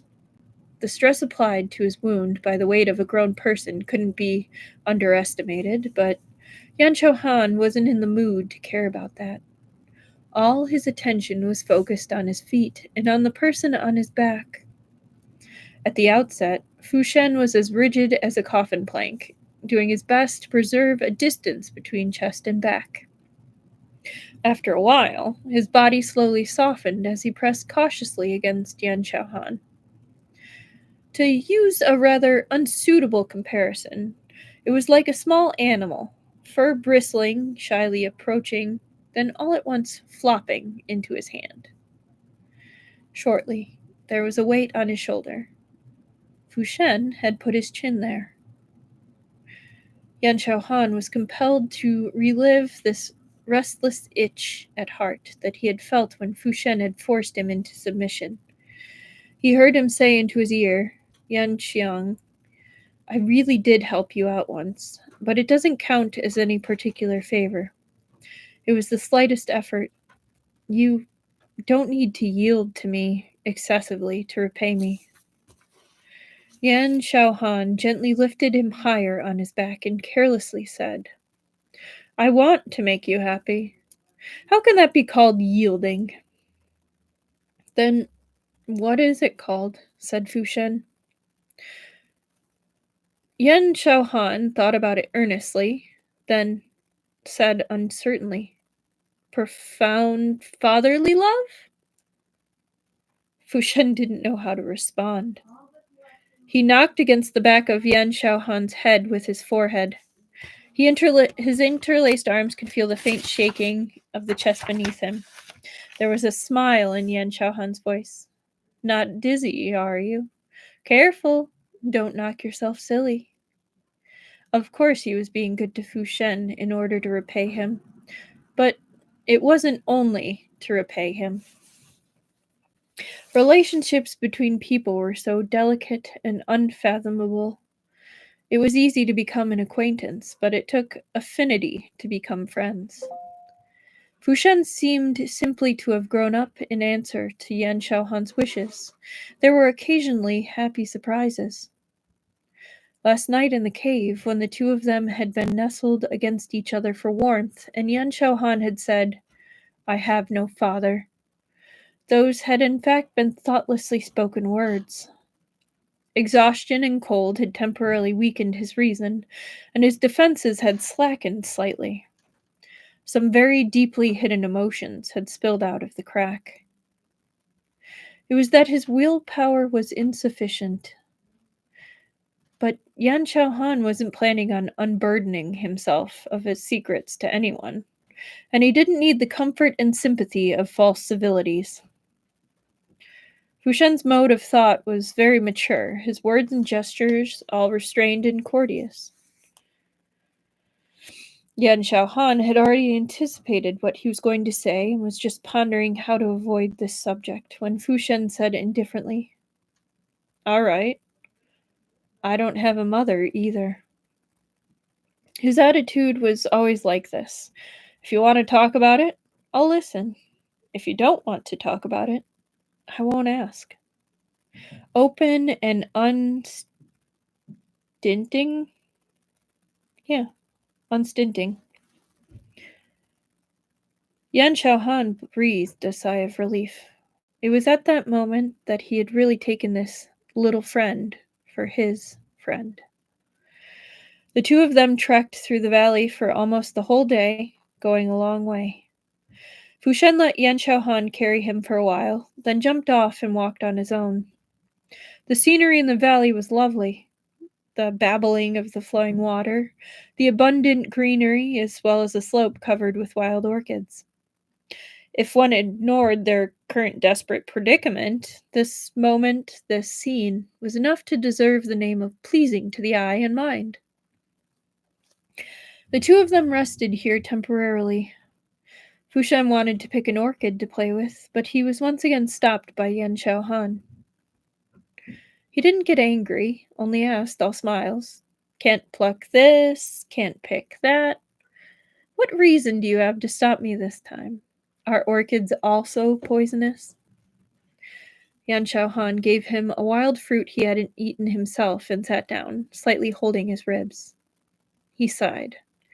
No, it's just that I think these orchids have been doing very well growing in the valley, and if they hadn't encountered us, they could have lived safely and soundly through several winters and summers. If you pick one now, it will wither tomorrow. Is there any need? Fu Shen, laughing, said, The ancients said, not plucking but wearing its fragrance. What harm can it do the orchid? Why, when it comes to you, does it turn into pluck it or wear it? It all harms the orchid. Yan Xiaohan considered, then answered, Plants have their own purposes, and ask not to be picked by beauty. There's a little explanation, so it's probably on the next page. I'm guessing it's a quote. Fu Shen fell laughing on top of him. The two of them were very close, half their bodies pressed together. Yan Xiaohan thought to himself that this young master was remarkably pure. The two of them had gone through one series of tribulations, and now he was on such intimate terms with him just like that. Though it could also be that with only the two of them in the mountains, he was ultimately somewhat scared, and this was why he kept drawing nearer to him. Yan Xiaohan reached out and put his arms around him. The two of them fell back and lay shoulder to shoulder on the grassy slope. Fu Shen looked up at the cerulean sky, as clean as though it had been washed, and suddenly said seriously, Yan Xiang, when you cherish flowers, such that even a wild orchid can win your pity, why do you insist on brewing storms out of nothing? Yan Xiaohan said, You're being silly again. Thunder, lightning, rain, and dew, they all come from the sky. Everything has its time. Everything is fated. There is naught that I can do. I guess that might be a second quote because there's a nice little two in the beginning. I don't know why they don't put them at the bottom of the page where it would be useful, but I didn't design the book. Fu Shen sat up straight. Then I'll go pluck that flower after all. Since time immemorial, all men who are born must die. Drink today, well, drink you may. Yan Xiaohan, not knowing whether to laugh or cry, pulled him back and hugged him tightly. Get back here. Did you absolutely have to wade into that morass? Whether the Jin family lives or dies, what is it to do with you? Fu Shen said, You guessed it all? Was there any need to guess? Yan Xiaohan said, scuffing softly. A crowd of people blocking the road without cause, each and every one of them with guilty conscience written all over his face. It's just that I couldn't afford to defend all of you, or else I would have snatched you up and brought you back to the Feilong Guard's interrogation office. No need to come to blows. A single scare would get a confession. Fu Shen laughed dryly. Ha, ha, ha. Yan Xiaohan said, Before I came, I heard that many important people in court were pleading on Jin Yufeng's behalf, including General Fu. That's why you protected those two, isn't it? Before Fu Shen could raise his head, he heard him continue. Take a piece of advice from me. Don't take everything onto yourself or let loyalty go to your head to the exclusion of everything else. The Duke of Ying Manor stands exposed to the strongest winds. Do you really think His Majesty doesn't know about General Fu and His Highness Prince Su? Fu Shen said, So is my second uncle? He can submit a memorial to the throne asking for clemency because he is halfway to a student of Jin Yufeng's. He must honor heaven, our nation, our forebearers, and our teachers. His action is not wholly blameworthy. Moreover, it doesn't require true feeling. It's enough to go through the motions. But it's different for you. Yan Xiaohan squeezed the back of his neck. You don't have a speck of connection to Yin Yufeng. You're the son of the Duke of Ying's first wife. If you shelter the remnants of the Jin family, you'll drag the whole Duke of Ying manor into it. Understand? Silence, like the sunset glow, descended slowly over the grassy slope. Yan Xiaohan lowered his eyes and looked at Fu Shen's thoughtful face.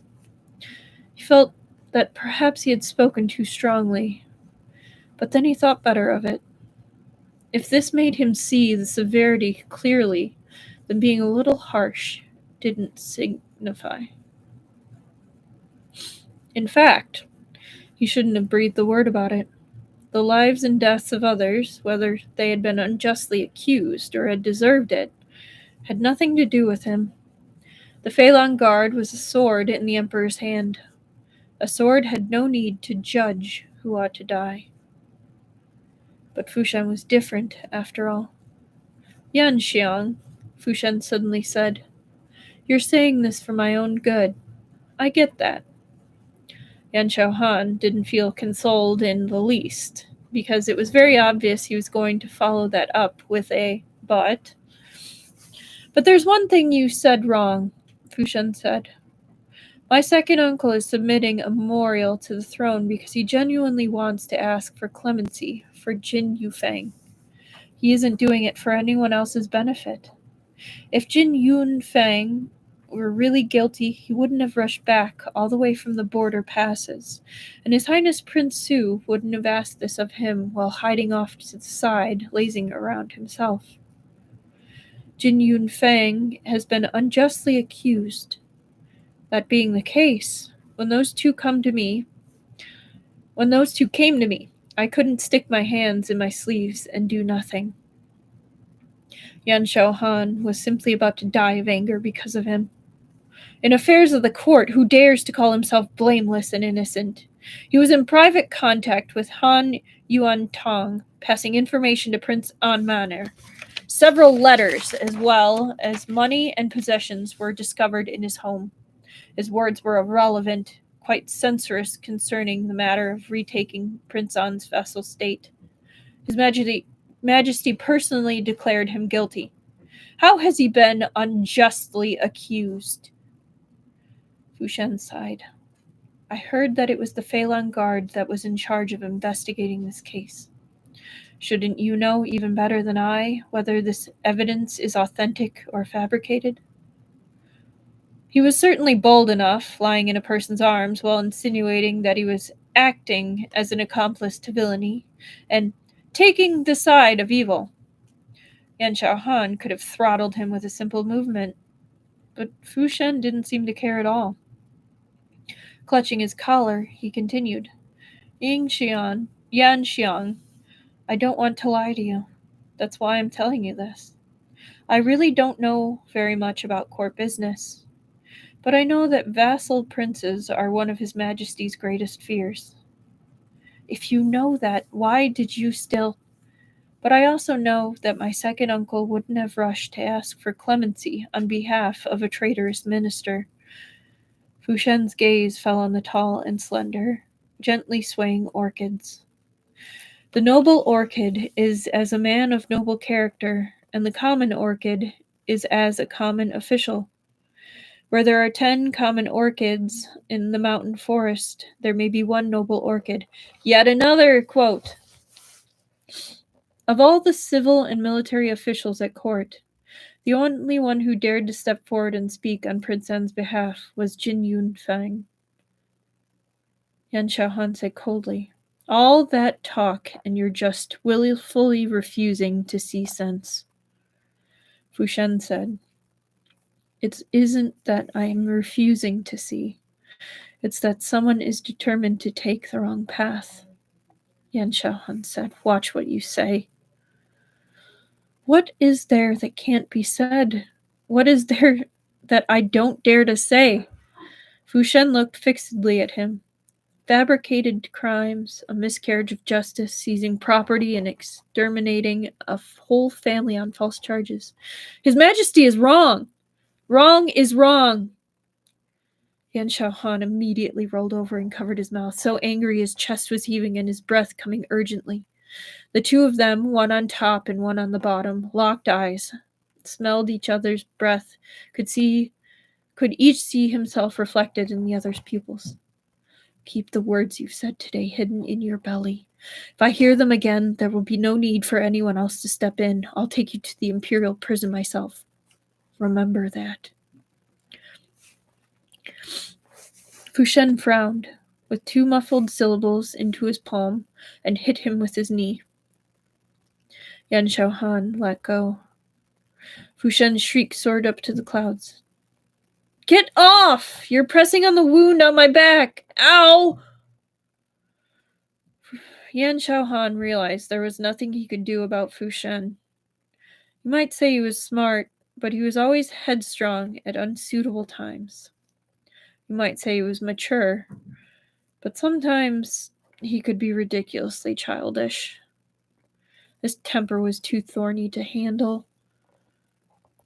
But though he was so heretical, Yan Xiaohan only hoped he could conceal it. He wouldn't demand that he change, and he didn't want to harm him. After this reflection, he suddenly found he could forgive Fu Shen's feelings in insisting on extending a helping hand to the child of the Jin family. With no one to help him up, Fu Shen slowly picked himself up off the grassy slope. The hot blood rushing to his head had passed, and he calmed down and realized that he had been somewhat excessively impertinent in front of Yan Xiaohan. In essence, he wasn't a person who went to extremes. It was just that the way he followed was different from that of others. And he was young and naive, so he always had some of the pride and arrogance of a person who didn't know the hardships of human life. And he hadn't yet learned how to conceal his edge.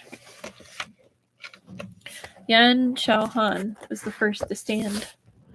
Without so much as looking back, he said, "Let's go." Before he could take the first step, there was a tightness on his wrist. He looked down and found that Fu Shen had grabbed hold of his sleeve but didn't dare to look up at him. He had his head down, looking rather pitiful. Oh, I see, Yan Xiaohan thought. He's finally woken up from his lunacy. He narrowed his eyes, inwardly laughing to himself, but outwardly appearing completely unmoved. Flatly he asked, "What is it?" Fu Shen said, "I spoke inappropriately just now and made you angry.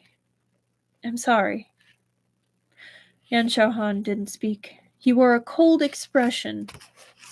Fu Shen earnestly said, "I admit it. I was wrong. If you want to hit me, scold me, punish me, you are at liberty to do as you please." "That's enough," Yan Xiaohan said coldly. "How brave do you think I am that I would dare to beat or scold young Master Fu? You aren't wrong. The wrong one is me, the scheming sycophant." Fu Shen's head hung even lower. He was truly regretful, and this was truly his first time humbling himself to apologize. Who would have thought that the recipient wouldn't be having any of it? "I never took you for a scheming psychopath. It's just what? Just that those who walk different roads cannot make plans together? Just that I firmly believe Jin Yunfang was unjustly accused? Just that a gentleman who practices virtue and upholds ethics will not abandon his principles when he finds himself in difficulty?" He couldn't say it.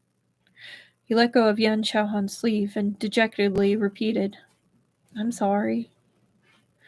His falling hand was suddenly caught by a dry and slightly cool palm. Yan Xiaohan squatted in front of him. "Who just said he could accept beating, scolding, and punishment, put me at liberty to do as I pleased? You make me angry, but you can't take a few words of criticism from me." "Young Master Fu, is this apology of yours so insincere?" Fu Shen inexplicably felt the roots of his ears heat up. All kinds of feelings mixed in his heart. He dared not even less to raise his head to look at him. He dared even less to raise his head to look at him. That makes a lot more sense. Yan Xiaohan, considering it himself, thought he was quite evil. Here was a wealthy and pampered young master who had been injured and fallen off a cliff. Today, he'd had a taste of all the misery he hadn't experienced in his life to date. And finally, he had been bullied into this state by Yan Xiaohan. It was too mean of him. Fu Shen didn't know what to say. He could only keep saying, "I'm sorry." Yan Xiaohan clicked his tongue and asked, "Are you being sincere?" With his free hand, he lifted Fu Shen's chin and made him look directly at him. "Lift your head. You're not even using a form of address. Who are you apologizing to? What you said before doesn't count. Do it again. What should you call me?" All he had meant was to make Fu Shen call him Yan Xiang and apologize, and then he would have left him alone. Instead, Fu Shen misunderstood him. After a long silence, in a timid attempt, his voice very soft, he said, "Gaga?" Yan Xiaohan stumbled. The address of Gaga from him instantly made his heart crumble. The hand loosely holding Fu Shen unconsciously drew back. A cool breeze blew past, spreading the fragrance of orchids everywhere. Unexpectedly, Yan Xiaohan was also stammering. He bent down and picked Fu Shen up off the ground, dusted leaves and mud off him, and feeling more than he could explain in a few words, said, "Let's go." Fu Shen hadn't caught up yet. "Is it all right?" "It's all right, my eldest young master." Yan Xiaohan looked down at him, and in the depths of his heart sighed soundlessly. His lip curled up slightly, and he turned to say right into his ear, "If you call me that again, I'll even forsake the darkness for the light, for your sake." Called him Gaga. Gaga! Okay, so for the first quote, it was Orchid Melody by Han Yu, the Tang Dynasty poet. Zhang Julin, a Tang Dynasty poet, was the second quote, The Orchid and the Orange. Huang Tingjian, Song Dynasty, was a calligrapher, painter, and poet, and written at the Yufeng Pavilion. And the last quote was from the school sayings of Confucius. And we are about to start on chapter 20. I think I might actually be coming down with a cold. Dang it. I mean, to be fair, I probably would have been coming down with a cold after the con anyway, but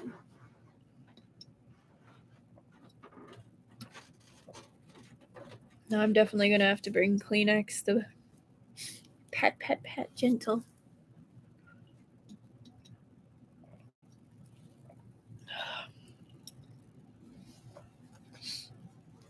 Chapter 20. When night fell, the two of them at last walked out of the valley and met the Feilong guard coming in search of them. Yan Xiaohan boosted Fu Shen onto his own horse and rode with him. The Feilong guard personally escorted him back to Yulan Manor. When they reached the manor's gate, all the guards halted, and Yan Xiaohan dismounted here as well, handing him over to Yi Siming and the others who had rushed out, and then added a few words enjoining him to look after his wound, remember to change the dressings in a timely manner, and other such things. Then he spurred his horse to leave. His form was immersed in the vast night and the dim lantern light, its outlines unusually profound, his face seeming on this account exceptionally haggard. Fu Shen was desperately remorseful. He felt very apologetic. Reasonably speaking, when a person had gone through all manner of difficulties to bring him back, he ought to invite him in to rest and have some tea. But the fact that he was sheltering the Jin family's child was already well known to both of them. If he were to let the Phelan guards in, it would be no different from putting a sheep in a lion's mouth. Everything that had come before would be in vain. No need to see me off. Rest well. Yan Shao Han, holding the reins, seemed to understand his remorse. With a gentle smile, he said, I still have an assignment to fulfill, so I won't trouble you any further. Look after yourself, young Master Fu.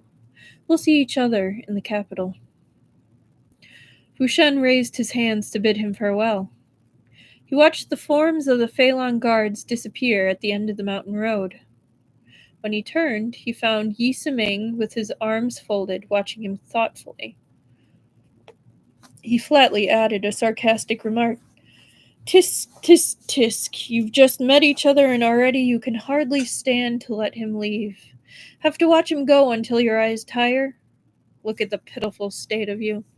You'd love to have him tie you to his belt and take you along. Impressive. Fu Shen shot back. At least he rescued me from the ravine. What were you doing? By the time your honored self had finished drinking tea and resting up and gone to find me, my corpse might already have been cold. You still have the face to tisk? Delightful. Yi Siming said, That's great. Of course you wouldn't stint at giving up your life to save him. You won't even let me speak ill of him. Fine. Let's go. Let's go. The doctor has been waiting inside for ages. Go get your wounds. Look at that. After this experience, no one was in the mood to hunt anymore. They stayed the night at the manor, then arranged to return to the capital. The woman and the infant, meanwhile, were taken away and made arrangements for by Yi Siming. Fu Shen stayed another 2 days until the wound on his back had closed up and scabbed over, then rode unsteadily down the mountain himself. Before leaving, he deliberately circled back to the slope covered in wild orchids to have a look. After long hesitation, in the end he couldn't bring himself to pluck a flower. He sighed into the wind, turned, and urged his horse to depart.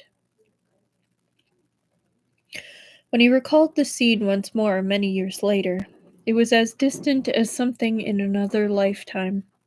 He finally understood the true meaning of a young man not understanding sadness, but forcing himself to speak of sadness in order to write poetry.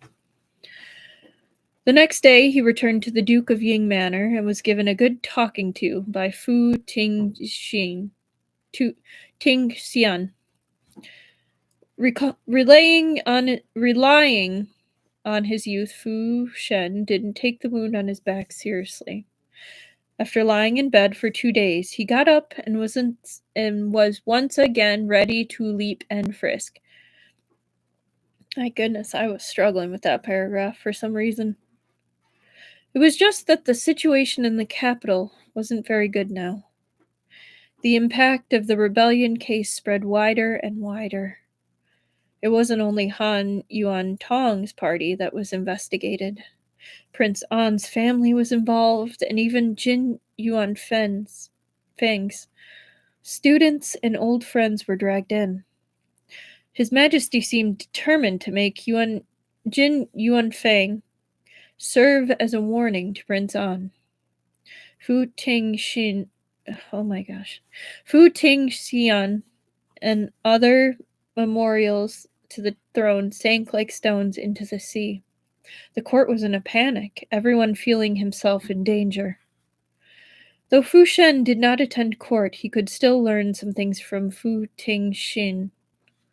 He was sad and worried. The sadness was because he, to this day, didn't dare to tell his second uncle the news about the Jin family's child. At least the decision he had taken into his own hands make trouble for Fu Tingxin. The worry was because those two were in a critical situation. Until this case was resolved, they couldn't be free. While he was lost in thought, a servant suddenly brought him a calling card and said that it had been handed in outside, inviting him to attend a banquet The Jinghe building on the west. Yeah, the Jinghe building on the west of the Chunming Bridge. Fushen took the card and looked at it. The red label on the envelope had his name written on it. The note on the gold-flecked writing paper inside was written in correct small regular script. The signature was Left Shenwu Corps Captain Yan. He leapt up, hastily went into an inner room to change his clothes and comb his hair, and prepared to go out. Though he was deliberately keeping his face impassive, he still couldn't hide his desire to jump for joy.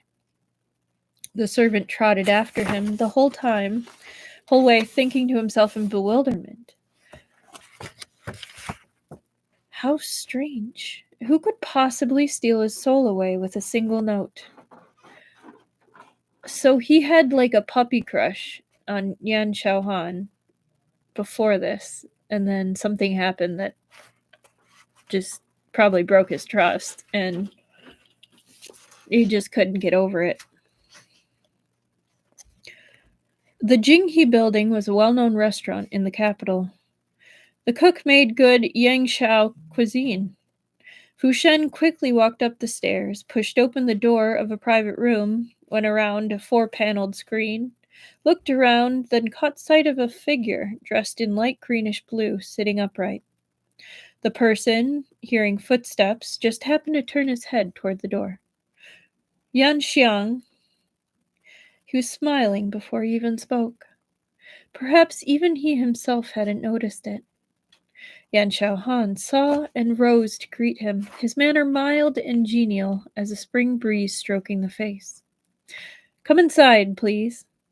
Are you feeling better, young Master Fu? I've been better for ages. It was only a scratch, nothing important.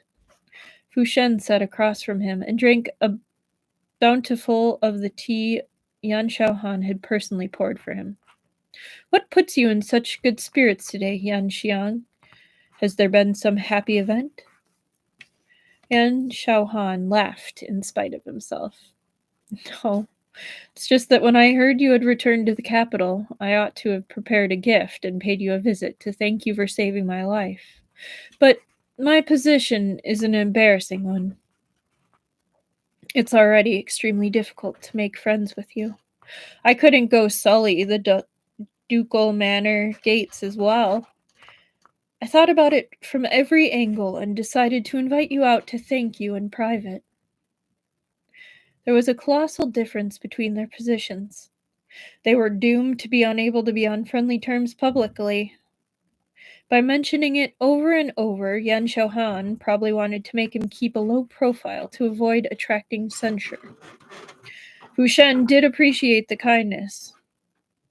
Sighing, he said, You're being too much of a stranger, Yan Xiang. You and I have even stayed in a cave in the mountain together. Why keep discussing position and family status?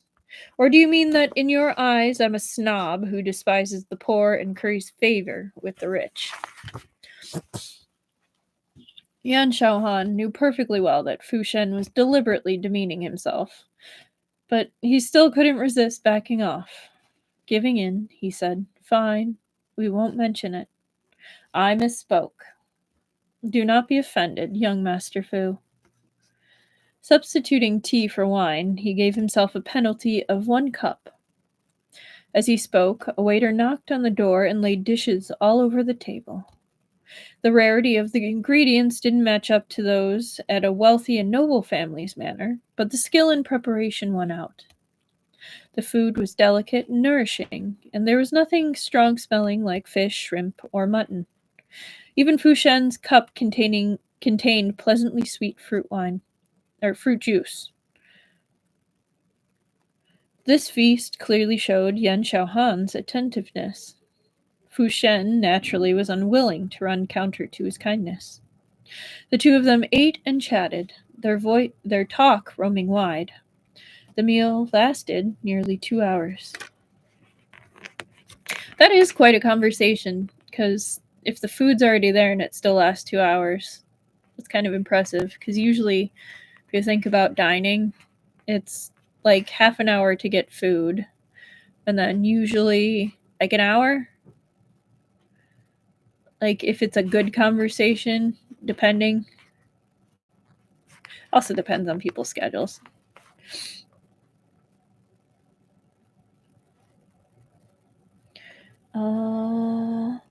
Past noon, when they had eaten and drunk their fill, and it was time to stand and leave the table, Yan Shao Han suddenly said in a low voice, "Matters have been tense at court lately. The Jin case has spread very wide. His Majesty often asks about it, ordering the officials to investigate strictly again and again." He pointed at Fu Shen. "You people digging up the foundations behind his back must be very careful." Fu Shen's expression froze. He said guiltily, "Thank you for the hit, Yan Xiang." "Spare me the thanks," Yan Xiaohan said with a snort. "If all of you can hide your tracks properly, I'll be eternally grateful." The two of them couldn't very well leave at the same time, so Yan Xiaohan went on ahead. Fu Shen waited in the private room for half the time it takes to drink a cup of tea. When he came downstairs, a big carriage held with green sailcloth suddenly arrived at the door and stopped right in front of him. The driver nimbly jumped from the carriage and bowed to him. "Hello, young Master Fu. My master commanded me to take you back to your manor. There are also some presents prepared for you in the carriage." Fu Shen said, "And your residence is?" The driver simply and comprehensively said, "The North Guards Yan Manor." Considerate and proper. Indeed, this seemed to be Yan Xiaohan's style. Fu Shen pushed aside the carriage curtain and nimbly got in. He saw that inside the carriage were two boxes neatly arranged, one big and one small. The big one was square, the small one was flat and long. In spite of himself, he said curiously, "What's in these boxes?" The driver said apologetically, "I don't know. My master purchased it all himself. We're about to set off. Take your seat, young master." Fu Shen sat in the carriage, which didn't jolt at all, and carefully opened the long box on top. When he had a clear look at what was inside the case, his heart began to beat wildly. It was a finely made bow of red sandalwood. That day on Mount Beiyuan, Yan Xiaohan had broken Fu Shen's bow with his sword. Afterward, the two of them had fallen off the cliff and had a long trek, gone through thick and thin, and he had forgotten about this. He hadn't been planning on demanding compensation from him. Who would have expected Yan Xiaohan to remember it and find an opportunity to make it up to him? Fu Shen's heart felt both sad and soft. His throat seemed to be blocked. He reached out and lightly stroked the surface of the sandalwood bow, polished enough to see his reflection in, and felt a few characters of seal script carved into the end of the bow. It was the bow's name. Setting sun over a pool. He calmed himself slightly, replaced the lid of the box, and then went to look at the other box, the big one. "It's gonna be mushrooms. What do you want to bet?" This time when he opened the lid, he didn't want to cry anymore. He wasn't sure whether to laugh or cry. The box turned out to be full of dried mushrooms, as well as pine nuts, hazelnuts, chestnuts, and all kinds of other dried fruit. He really did remember everything. He remembered favors, and he remembered foolishness. Fu Shen stared at that box for a while, smiling stupidly. The carriage reached the side gate of the ducal manor and stopped. Seeing him get out of the carriage, the pages outside the gate hurriedly came forward to carry the things. Fu Shen held the case with the bow himself with infinite care. As he walked, he instructed, "Bring this to my courtyard. A little later, sort out half of it and bring some to all the rooms. Say that a friend sent it. Let him be a Feilong guard or an imperial guard." Fushen had acknowledged this friend anyway. As for the ducal manor's gates, well, let them be sullied.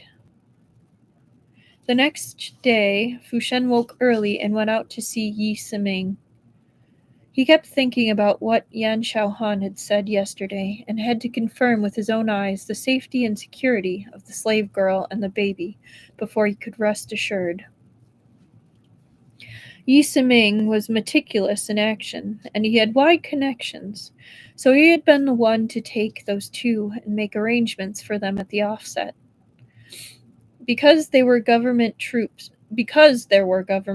posted at checkpoints on all the waterways, it would be hard to send them south, and going to another province would also be unsafe.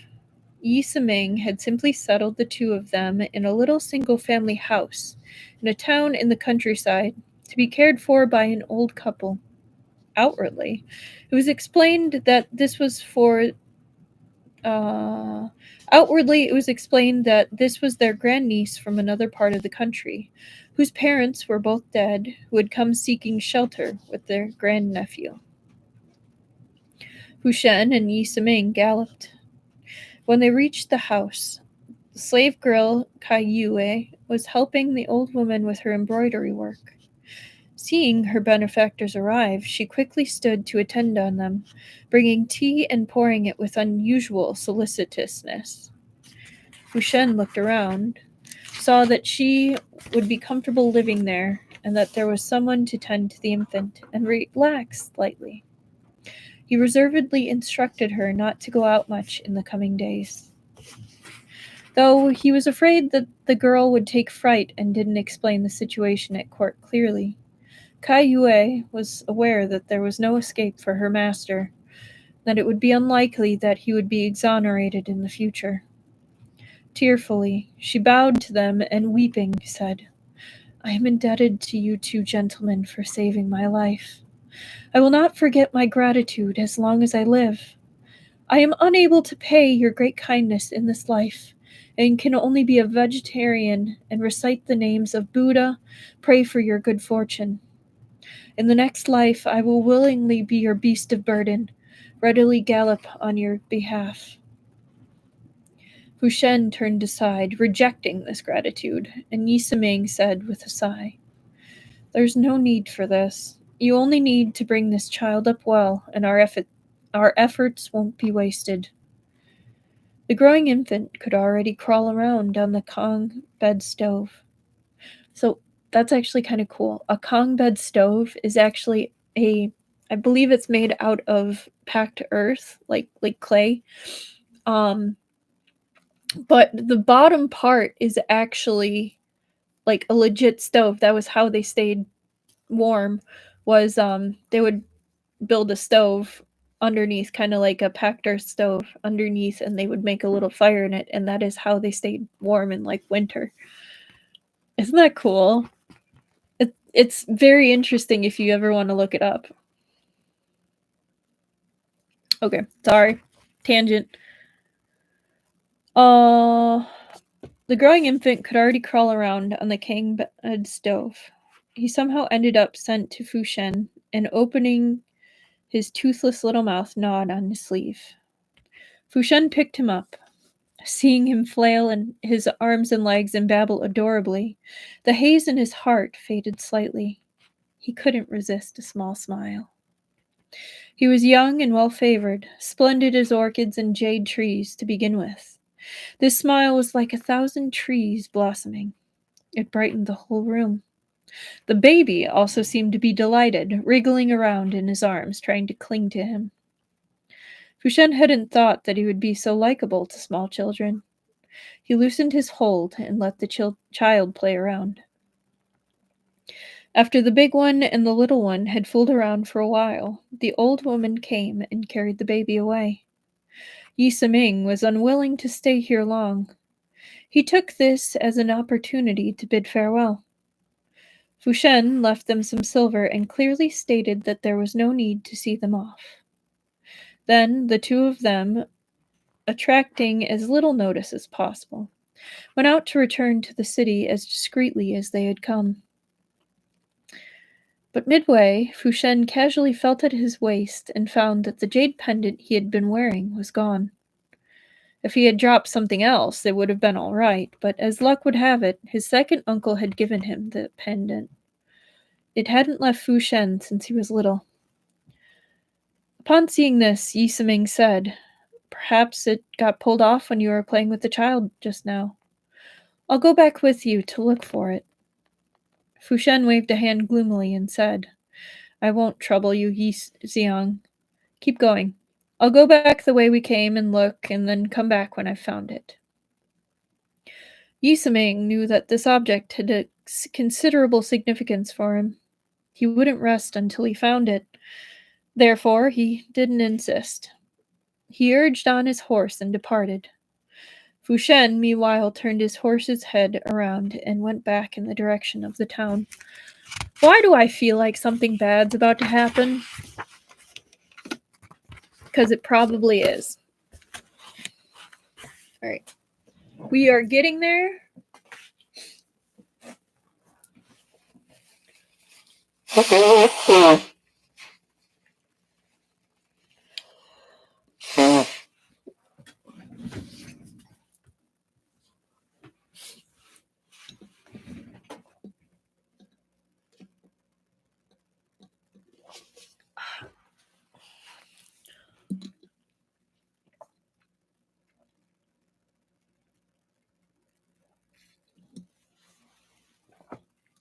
Okay.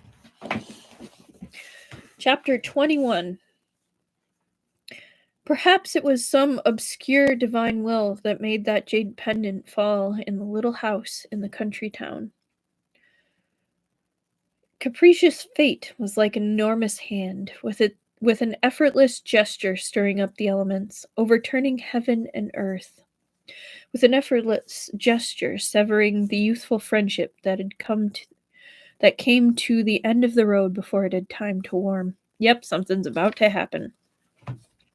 Fu Shen to this day was unwilling to think back on the precise circumstances of that day. In his life, he had encountered many bumps in the road, great matters of life and death, each one more serious than this, bloodier than this. Neither was he a weak person, unwilling to face something he knew was painful. But perhaps the first injury always hurts exceedingly. This matter itself was an anomaly, because it and the series of events that had followed closely after it had tragically proclaimed the end of his youth. Backtracking to the country town required merely an hour, but as soon as Fu Shen entered the town, he sensed an unprecedented, delicate atmosphere. The number of people in town seemed to have decreased. Those walking in the streets were few, the doors and windows of the houses were shut tight. The closer he came to the house Kai Yue was living in, the more it seemed unusually quiet. At the same time that Fu Shen, leading his horse, walked into the alley, the gate of the small house was by coincidence pushed open from inside. The two people who ought not to have appeared here and now ran into each other without warning. He stood dazed where he was, as if he had been hit in the face with a club. Even his eyes became unfocused. His lips opened and closed, but only voiceless speech came out. Yan Xiao Han. As if he had fallen into a cave of ice, Fu Shen even had to clench his teeth and squeeze his fists in order to keep himself from shaking. Subconsciously, he had already understood everything the moment he had seen that person, but his brain seemed to be lagging behind. It was in chaos, bewildered. Could only call Yan Xiaohan's name. He couldn't say anything else. What are you doing here? What have you come for? Why did you lie to me? Yan Xiaohan had likely also been caught unawares by him, but he was more composed than Fu Shen. The astonished expression only flashed over his face. Then it was pressed back into his deep pupils. He even pushed the door open wider. Dozens of Fei Long guards filed out. Amid the grim and cold glint of weapons, Yan Xiaohan naturally and amicably said, Why have you come back? Fu Shen said, I dropped a jade pendant and only noticed on the way, so I came back to find it. Yan Xiaohan struck his palm in apparent vexation. Shaking his head, he said, No wonder. It ought to have been flawless. Clenching his teeth, Fu Shen said, Yesterday you deliberately warned me that the court was strictly investigating escaped criminals and sent people to follow me today so you could find them. Could find this place, and when I left, catch them all in one net. That way you would have caught the criminals without anyone being the wiser. And I would have been in the dark. No matter what, I wouldn't have suspected you.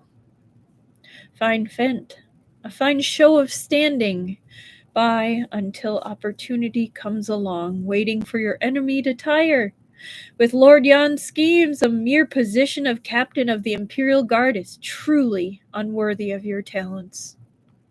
Yan Xiaohan seemed not to hear the irony in his voice. Cupping his hands, he said, In order to capture the criminals, I resorted to this unwise move. I had no alternative. Do not blame me, young Master Fu. Fu Shen laughed. I don't blame you. I'm to blame for meddling in other people's business, for leading the wolf inside. He stared at Yan Xiaohan, his gaze as sharp as a knife. Slowly, he said, I was blind at the outset, or I wouldn't have taken a wolf for a sheep. Now that the wolf has bitten me, it's just what I deserve. Yan Xiaohan stood with his hands behind his back. No emotion showed on his face. Dully, he said, I am sorry. Fu Shen didn't spare his sensibilities. He refused apathetically. Save it. I can't accept it. The two of them stood at an impasse for a long time. Finally, Yan Xiaohan took one hand from behind his back and spread his hand open, revealing the smooth and glossy piece of sheep-fat white jade inside with an open-work round carving of two morning calm flowers. The knot that passed through the top of that jade pendant had loosened, and its colors had dulled with age. It was clear at a glance that someone had carried this for a long time. Is it this one? He asked. Fu Shen didn't say a word. Pinching the tassel, he raised the pendant. When Yan Xiaohan's palm was empty, he curled his fingers as if unaccompanied to the sensation, and only then drew back his hand.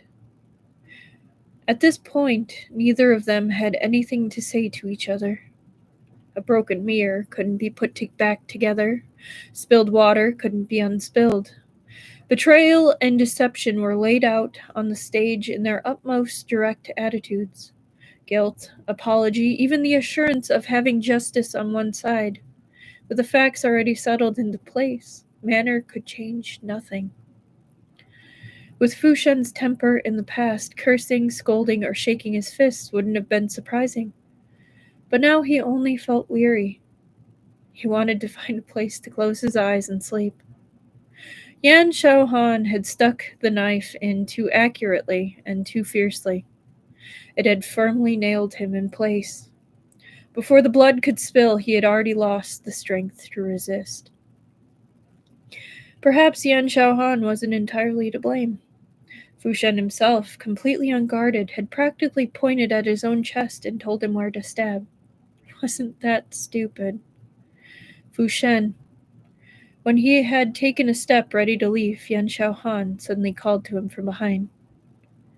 He said, I told you before, your position and mine, one in the heavens and one under the earth, are worlds apart. Fu Shen stopped. Breaking your heart was my mistake, but if I had to do today's events over again, I would still choose to do this. The iron-hearted Phelan Guard had at last torn off his immovable mask, for the first time in his life, exposing his ambitions and desires beneath the bright light of day. With the assurance of justice on his side, he unexpectedly seemed more open than the man of integrity. Even in the mud heap, there are differing degrees of depth. Though my feet are sunk deep into the mire, I am still trying to fight my way out of the mud. A few crisp claps came from ahead of him. Fu Shen at last turned around. His long brows were raised high, a smile on his lips. The scorn and ridicule in his eyes covered all he saw. Truly moving. What a pity! I never thought any such thing. Softly he said, Lord Yan, do you still not see it? No one has forced you.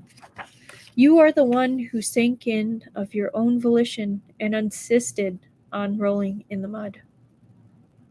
After saying this, he turned to walk out of the alley. Fu Shen wanted to put an end to it and just walk away, but with each step he took, the knife stuck in his heart seemed to be pulled out by a sliver. The blood and pain lost their barrier. They could no longer contain what gushed from the wound. This alley was so long it seemed to have no end. He knew there was someone behind him, watching him go, so he did his best to straighten his back. But the stiffer it was, the more it seemed that there was nowhere for that pain to hide. In a daze, a figure seemed to emerge before his eyes. The back wasn't very broad, but it was unusually upright as the figure half crouched in front of him, telling him to climb on. Fu Shen suddenly became angry. He turned abruptly and hurled the morning calmflower jade pendant at the ground. There was a crash, fragments spraying everywhere. From now on, you and I are like this piece of jade. He wouldn't take another look, as though casting everything behind him. Yan Xiaohan stared at the fragments covering the ground. He seemed to have seen the reddened rims of Fu Shen's eyes when he had turned his head. Considered as a friendship, there didn't seem to be any great difference between their relationship and that of ordinary friends. To say that this rupture was a loss of all love would be going too far. One might say that it was a repudiation of brotherhood, but it hadn't altogether been caused by incompatible ideologies. He knew faintly in his heart that he seemed to have lost something frailer and more profound than friendship. Shattered all over the ground like that piece of jade was perhaps full in unreserved trust and a still youthful and confused sincerity. Fu Shen galloped out of town like an arrow leaving the string, throwing clouds of dust up to the sky. Fortunately, there were few people in the town, and outside the town was a large stretch of wasteland. He didn't strike anyone in his mad dash. The wild winds in the wilderness were like ocean waves that covered the earth, fluttering his robes, blurring his eyes, and letting him give vent to his rage in his self-tormenting charge. When he finally stopped, worn out, Fu Shen touched the corners of his eyes and found that they were dry. He didn't know whether he hadn't cried or whether the tears had been blown dry by the wind. Now, his feelings went to his head, and he thought he ought to pick up a sword and charge back to the town to slaughter Yan Xiaohan. Now, he was downcast and dejected, only wanting to find a secluded place to down 1,000 cups, lament that he had fed his heart to a dog. But these thoughts skimmed over his mind, coming and going in an instant. When he stopped at last, Fu Shen didn't want to do anything anymore. How could different paths have the same end? In the beginning, he hadn't been scared of the forces of evil, and in the end, he had become one of hundreds of thousands who had been taught a lesson. Once you know you had been wrong, when it came time to put something aside, it had to be put aside. The wind was mighty, the open country was vast. Fu Shen said to himself, "Isn't he just an ingrate? I've been bitten, but does that mean I can't survive?" That was what he said, but when he returned to the manor and saw the carefully stored case with the bow in his bedroom, Fu Shen's nose still stung unavoidably. He bore this indescribable sadness and called a page in. "Put that case away in the storehouse." The page asked, "In the general storehouse, or the one in the young master's courtyard?" Fu Shen had meant to say the further the better, but when the words came to his lips, he was worried that the bow would be taken and ruined by someone else. A breath caught in his throat, going neither up nor down. At last he acknowledged it with irritation. Forget it. You can put it in my courtyard." He considered, then added, "Put it away properly. Don't put it near water, and don't let the moths and worms get at it." Fortunately, they hadn't known each other long, and they weren't so closely linked. This was the only thing that had to do with Yan Xiaohan. After the bow case was taken away, Fu Shen finally felt less dreadfully oppressed. He fell down, facing up, and lay flat on the bed. Major ups and downs, major griefs and joys were the most taxing to vigor. Somehow, Fu Shen groggily went to sleep. In his dream, he once again returned to the Mount Beiyuan precipice. This time, there was no wild boar, only the accursed Yan Xiaohan dangling from the cliff one-handed with a bottomless abyss below his feet. The Yan Xiaohan in his dream was as cold as ice, unwilling to call for help no matter what. Fu Shen was frantic and angry, but he had some qualms. He couldn't reach out to pull him up. "Why did you lie to me?" The question he hadn't asked in real life was at last asked in the dream. Fu Shen paced back and forth at the edge of the cliff, panting. Suddenly falling apart, he roared, "You're lying to me! You lied to me before, and you're lying to me now! Jump! Just jump if you've got the balls!" After shouting this, he gave a sudden start and woke up. It was already dark outside. Without realizing it, he had slept all afternoon. Fu Tingxin was standing beside his bed, his expression a little weary. Seeing him awake, he asked with deep concern, "Why did you go to sleep without getting undressed? Were you having a nightmare just now?" Fu Shen looked down at himself and found his hands pressed firmly to his chest. No wonder he felt that he couldn't catch his breath in his dream. He rolled over and got up, flexed his stiff and sore shoulders and neck, and suddenly noticed that Fu Tingxin was dressed in morning garb, with a tidy look. His heart sank out of nowhere. He asked, "Second uncle, where are you going?" "Oh no, second uncle, are you going out?" "I just received word from the palace," Fu Tingxin said slowly. Mr. Jin was unable to bear the torture inflicted on him. He cut his wrists with a piece of broken pottery in prison and left behind 4 words as a final testament, then died of blood loss. The will of heaven was like a knife. It seemed to feel that the previous knife hadn't been stuck in deep enough, hadn't hurt enough. Fu Shen instantly became solemn. What did he write? Fu Tingxin closed his eyes in exhaustion. He could no longer contain the sobs in his throat. Hot tears came rolling down. He wrote, "My conscience is clear." Okay. That's a heavy chapter. And I'm kind of glad that we're not ending it on that, because whoo. All right.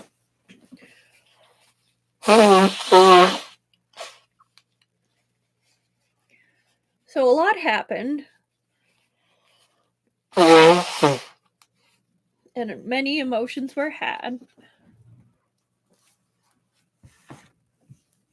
So let's see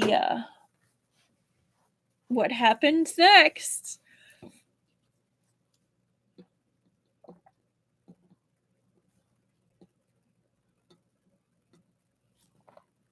All right. Chapter 22. Total slaughter. That was the deepest impression left behind by the major case, implicating a vassal prince, a military officer, and a civilian minister, that shook the court and the commons.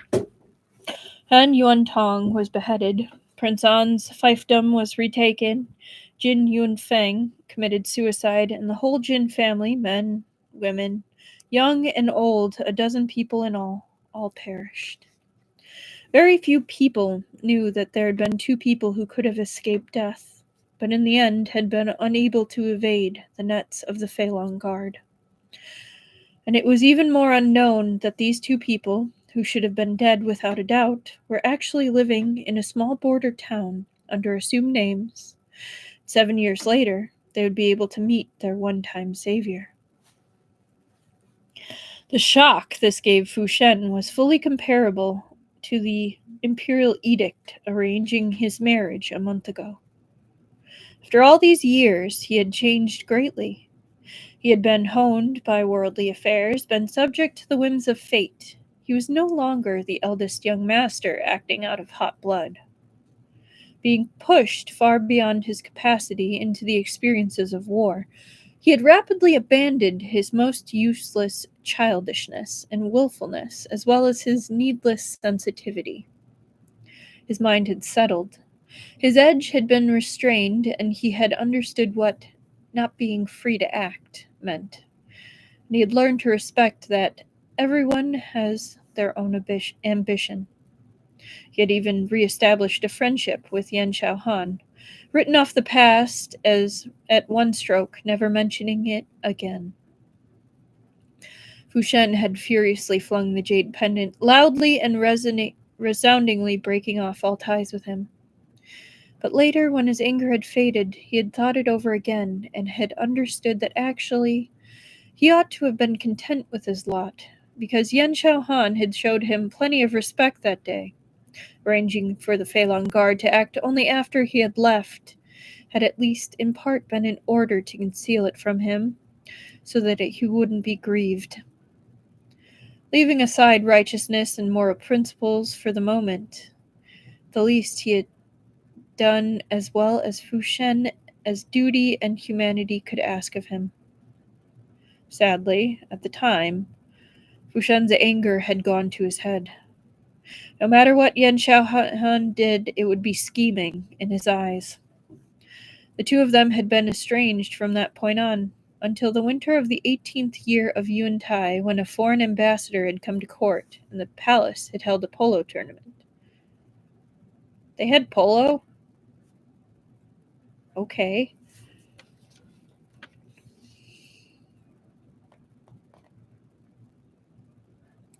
Emperor Yuntai ordered the imperial guards to take part and form a polo team with the young aristocrats to meet the foreign polo experts in battle. Halfway through the match, the polo ball was hit out of the field. The young eunuch responsible for picking up balls was a little slow. Before the polo ball would leave his hands, a foreign player impatiently took a swing at it. The strength of a habitual polo player couldn't be compared to that of the average person.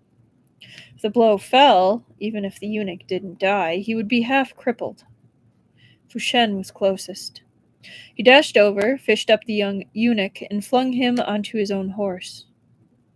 Polo was always rough.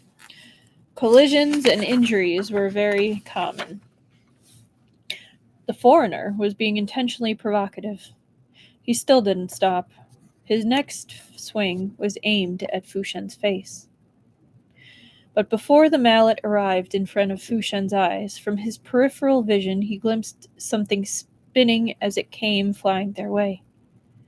It hit the foreign polo player's temple with a thump, with great force, knocking the 6-foot-tall man right off his horse and into the ground. Fu Shen looked around in astonishment and saw Yan Xiaohan seated on his horse, casually shaking out his wrist. He calmly apologized. "I'm sorry, my hand slipped." That throw must have taken extreme force, and the burden on the wrist of pretending to have lost control of the throw on top of that couldn't have been called light. Fu Shen watched attentively. For the second half of the match, Yan Xiaohan indeed switched to using his left hand to hold the mallet. His right arm, holding the reins, was concealed by the wrist guard, but there was still a faint, uncontrollable tremor to it. His emotions were complicated. Unavoidably, he recalled the past and consoled himself with the thought that now they had made a complete break. Favor had been returned for favor. They were even. After the polo match ended, he stopped Yan Xiaohan off the field and gave him a bottle of top-quality ointment as an expression of thanks. But Yan Xiaohan didn't let him leave just like that. When he struggled to wrap up his swollen right hand, he said, "The barbarians were targeting us at every juncture, taking every opportunity to play dirty. By rescuing that young eunuch, weren't you putting yourself at risk?" He actually had the gall to speak of rescuing. Fu Shen pulled a long face at him and stiffly asked in response, "What else was I supposed to do? Watch him get beaten to death right in front of my eyes?" "He's only a eunuch." Yan Xiaohan simply couldn't manage one-handedly, so he let it go and laid his right hand on his knee. Calmly asked, "Was it worth you stepping in to save him?" Fu Shen understood his implication, so he became even angrier. He yanked on one end of the bandage, applied ointment, and wrapped in one smooth motion. He neatly and quickly wrapped his right hand up like a zhangzi and tossed out a few ice-cold sentences before turning to leave. "What's wrong with the eunuch? The ones who shouldn't be saved are those cruel and unscrupulous ingrates who repay kindness with enmity, stopping at nothing. They deserve to be left to their deaths." The two of them were once again estranged. The following year, there were great changes at the northern border. Fu Shen went through one bereavement after another. Before he had taken off his mourning clothes, he was turned into a living target by the gentlemen of the court, pushed on to the battlefield. At the start of winter in the 20th year of Yuntai, before Fu Shen left the capital, Yan Xiaohan once again voluntarily sent him a note, inviting him for a visit to a certain garden. There was heavy snow swirling through the capital that day. Pedestrians were scarce. Fu Shen actually accepted the invitation. Stepping over the withered grass and accumulated snow that covered the ground, he crossed a small bridge beside a lake and walked into a pavilion at the heart of the lake. With glass windows on 3 sides and a door curtain on the last side to block the wind, the inside of the pavilion was warm and cozy. There was a white plum blossom branch stuck into a vase, a number of side dishes on the table, water blubbering as it bubbled on a portable stove. Yan Xiaohan stood in front of a window, looking at the snow. Hearing him enter, he turned around and smiled slightly. Fu Shen was dressed all in white mourning attire, his expression cold. He had grown taller, but he was much thinner than before. It was as if he had shed his childishness to reveal the sharp and handsome lines of his future appearance. "Why did you ask me to come?" He was still pulling a long face, but his eyes were no longer full of mistrust. Of course, perhaps there was too much resentment on behalf of his country and his family weighing on him, and Fu Shen no longer had the strength to make a fuss about a matter so minor it couldn't even be called a tiffle. Or trifle. Wait. Yan Xiaohan said, "The army sets out tomorrow.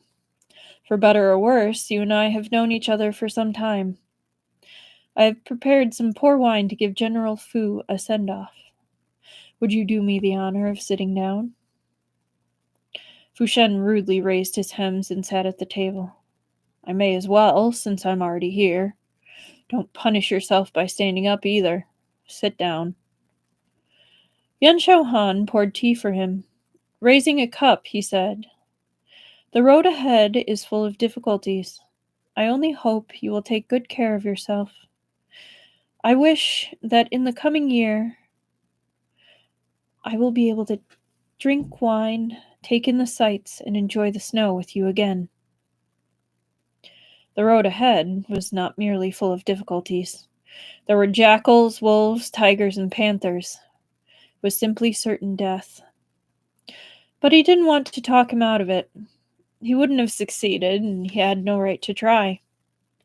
3 generations of the Fu family had been loyal soldiers. For Fu Shen, wasn't dying in battle one form of reaching a final resting place? Fu Shen held his cup with one hand, touched it to Yan Xiaohan's cup lightly, and scuffed gently. Don't flatter yourself. Who wants to look at snow with you next year? You'd be better off wishing instead that if I am unfortunate enough to die in battle, the last thing I do before dying will be to forgive you. The wind sobbed over the lake. Snowflakes fluttered. The dome of heaven was like an enormous cave, never to be filled. It was called a seeing off, but in reality, it was like a final parting. I wish you swift success, that you may return in triumph. His hand did not shake. His smile was as usual. Quietly and calmly he continued, I hope you hate me for the rest of your life. Through perils unnumbered, Fu Shen ultimately went forward against the current and won his survival. The wish spoken in the pavilion at the heart of the lake came true. By the time he returned to court, Yan Xiaohan had already been promoted to imperial investigator of the Feilong Guard. He was even more loathsome than before. The two of them worked together at court, arguing whenever they met, finally becoming known to all as a pair of mortal enemies. The heavy events of the past had been lightly put aside. But Fu Shen examined his conscience. Had he really magnanimously put it aside? He could be indifferent to the series of cause and effect. The wound had healed until it was as good as new. But could the feeling of being stabbed through by the knife be so easily forgotten? After being bitten once by a snake, a person would fear the water-drawn ropes of a well for 10 years. To this day, whatever Fu Shen did, he always had to prepare a backup plan. This was a habit left over from that time. He was no longer afraid of being betrayed, but he still did not dare to put his full trust in anyone. But what he hadn't expected was that beneath all those past events, there was a final hidden truth. Kai Yue wasn't dead. She was alive and well, and standing in front of Fu Shen. She could clearly still recall her narrow escape from death.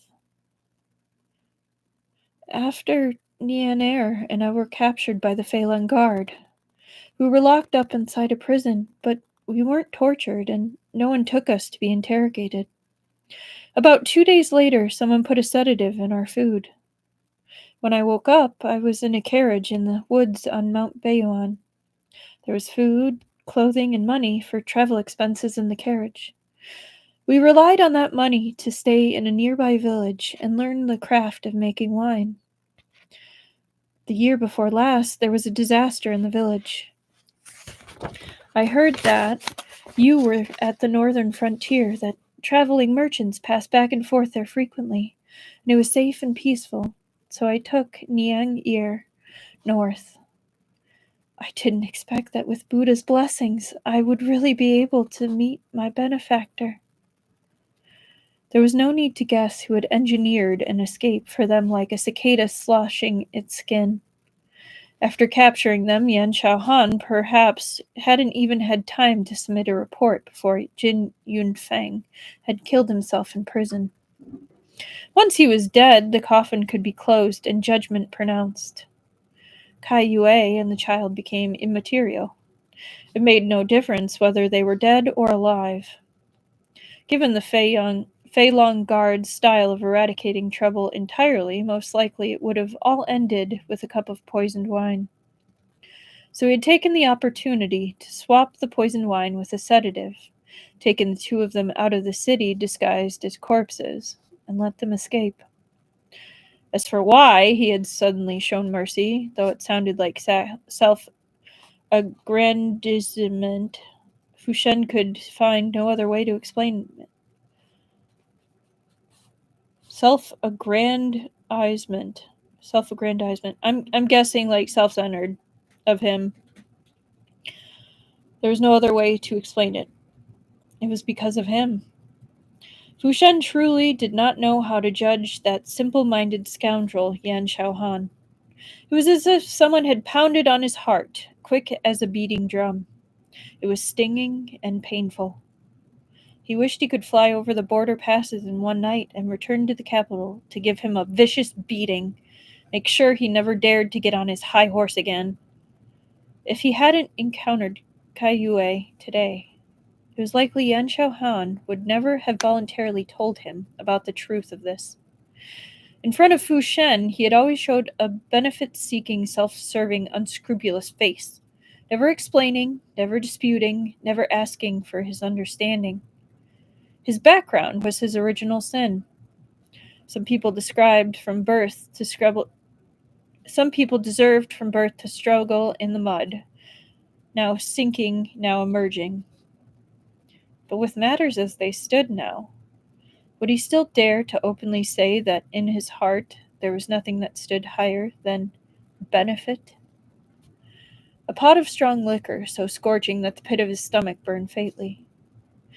How hard-hearted you must be, Yan Xiang, Fu Shen quietly said to himself, clutching the arms of his wheelchair. Do you really have the heart to let me hate you for the rest of our lives? And with that, we end tonight's session.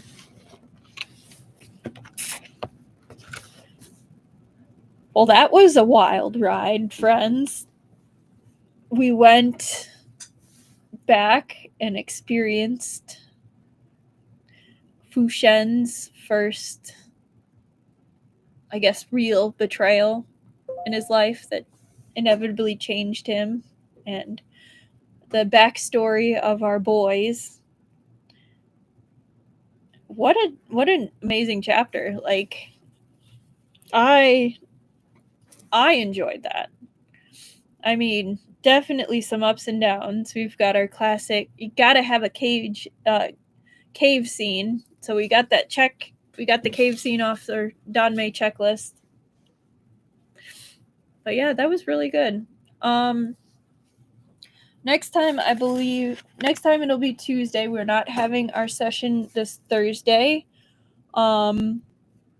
I actually am going to a convention, as I've mentioned multiple times through the video, but just reiterating, like, so people don't show up and are like, wait, where is it? It'll be next Tuesday, same time as always. We will be reading chapter 23 to through chapter 29. I will definitely have fun at my con, but thank you, Chichi Kiki. I am very excited about it, and potentially we'll post pictures on Blue Sky. We will see.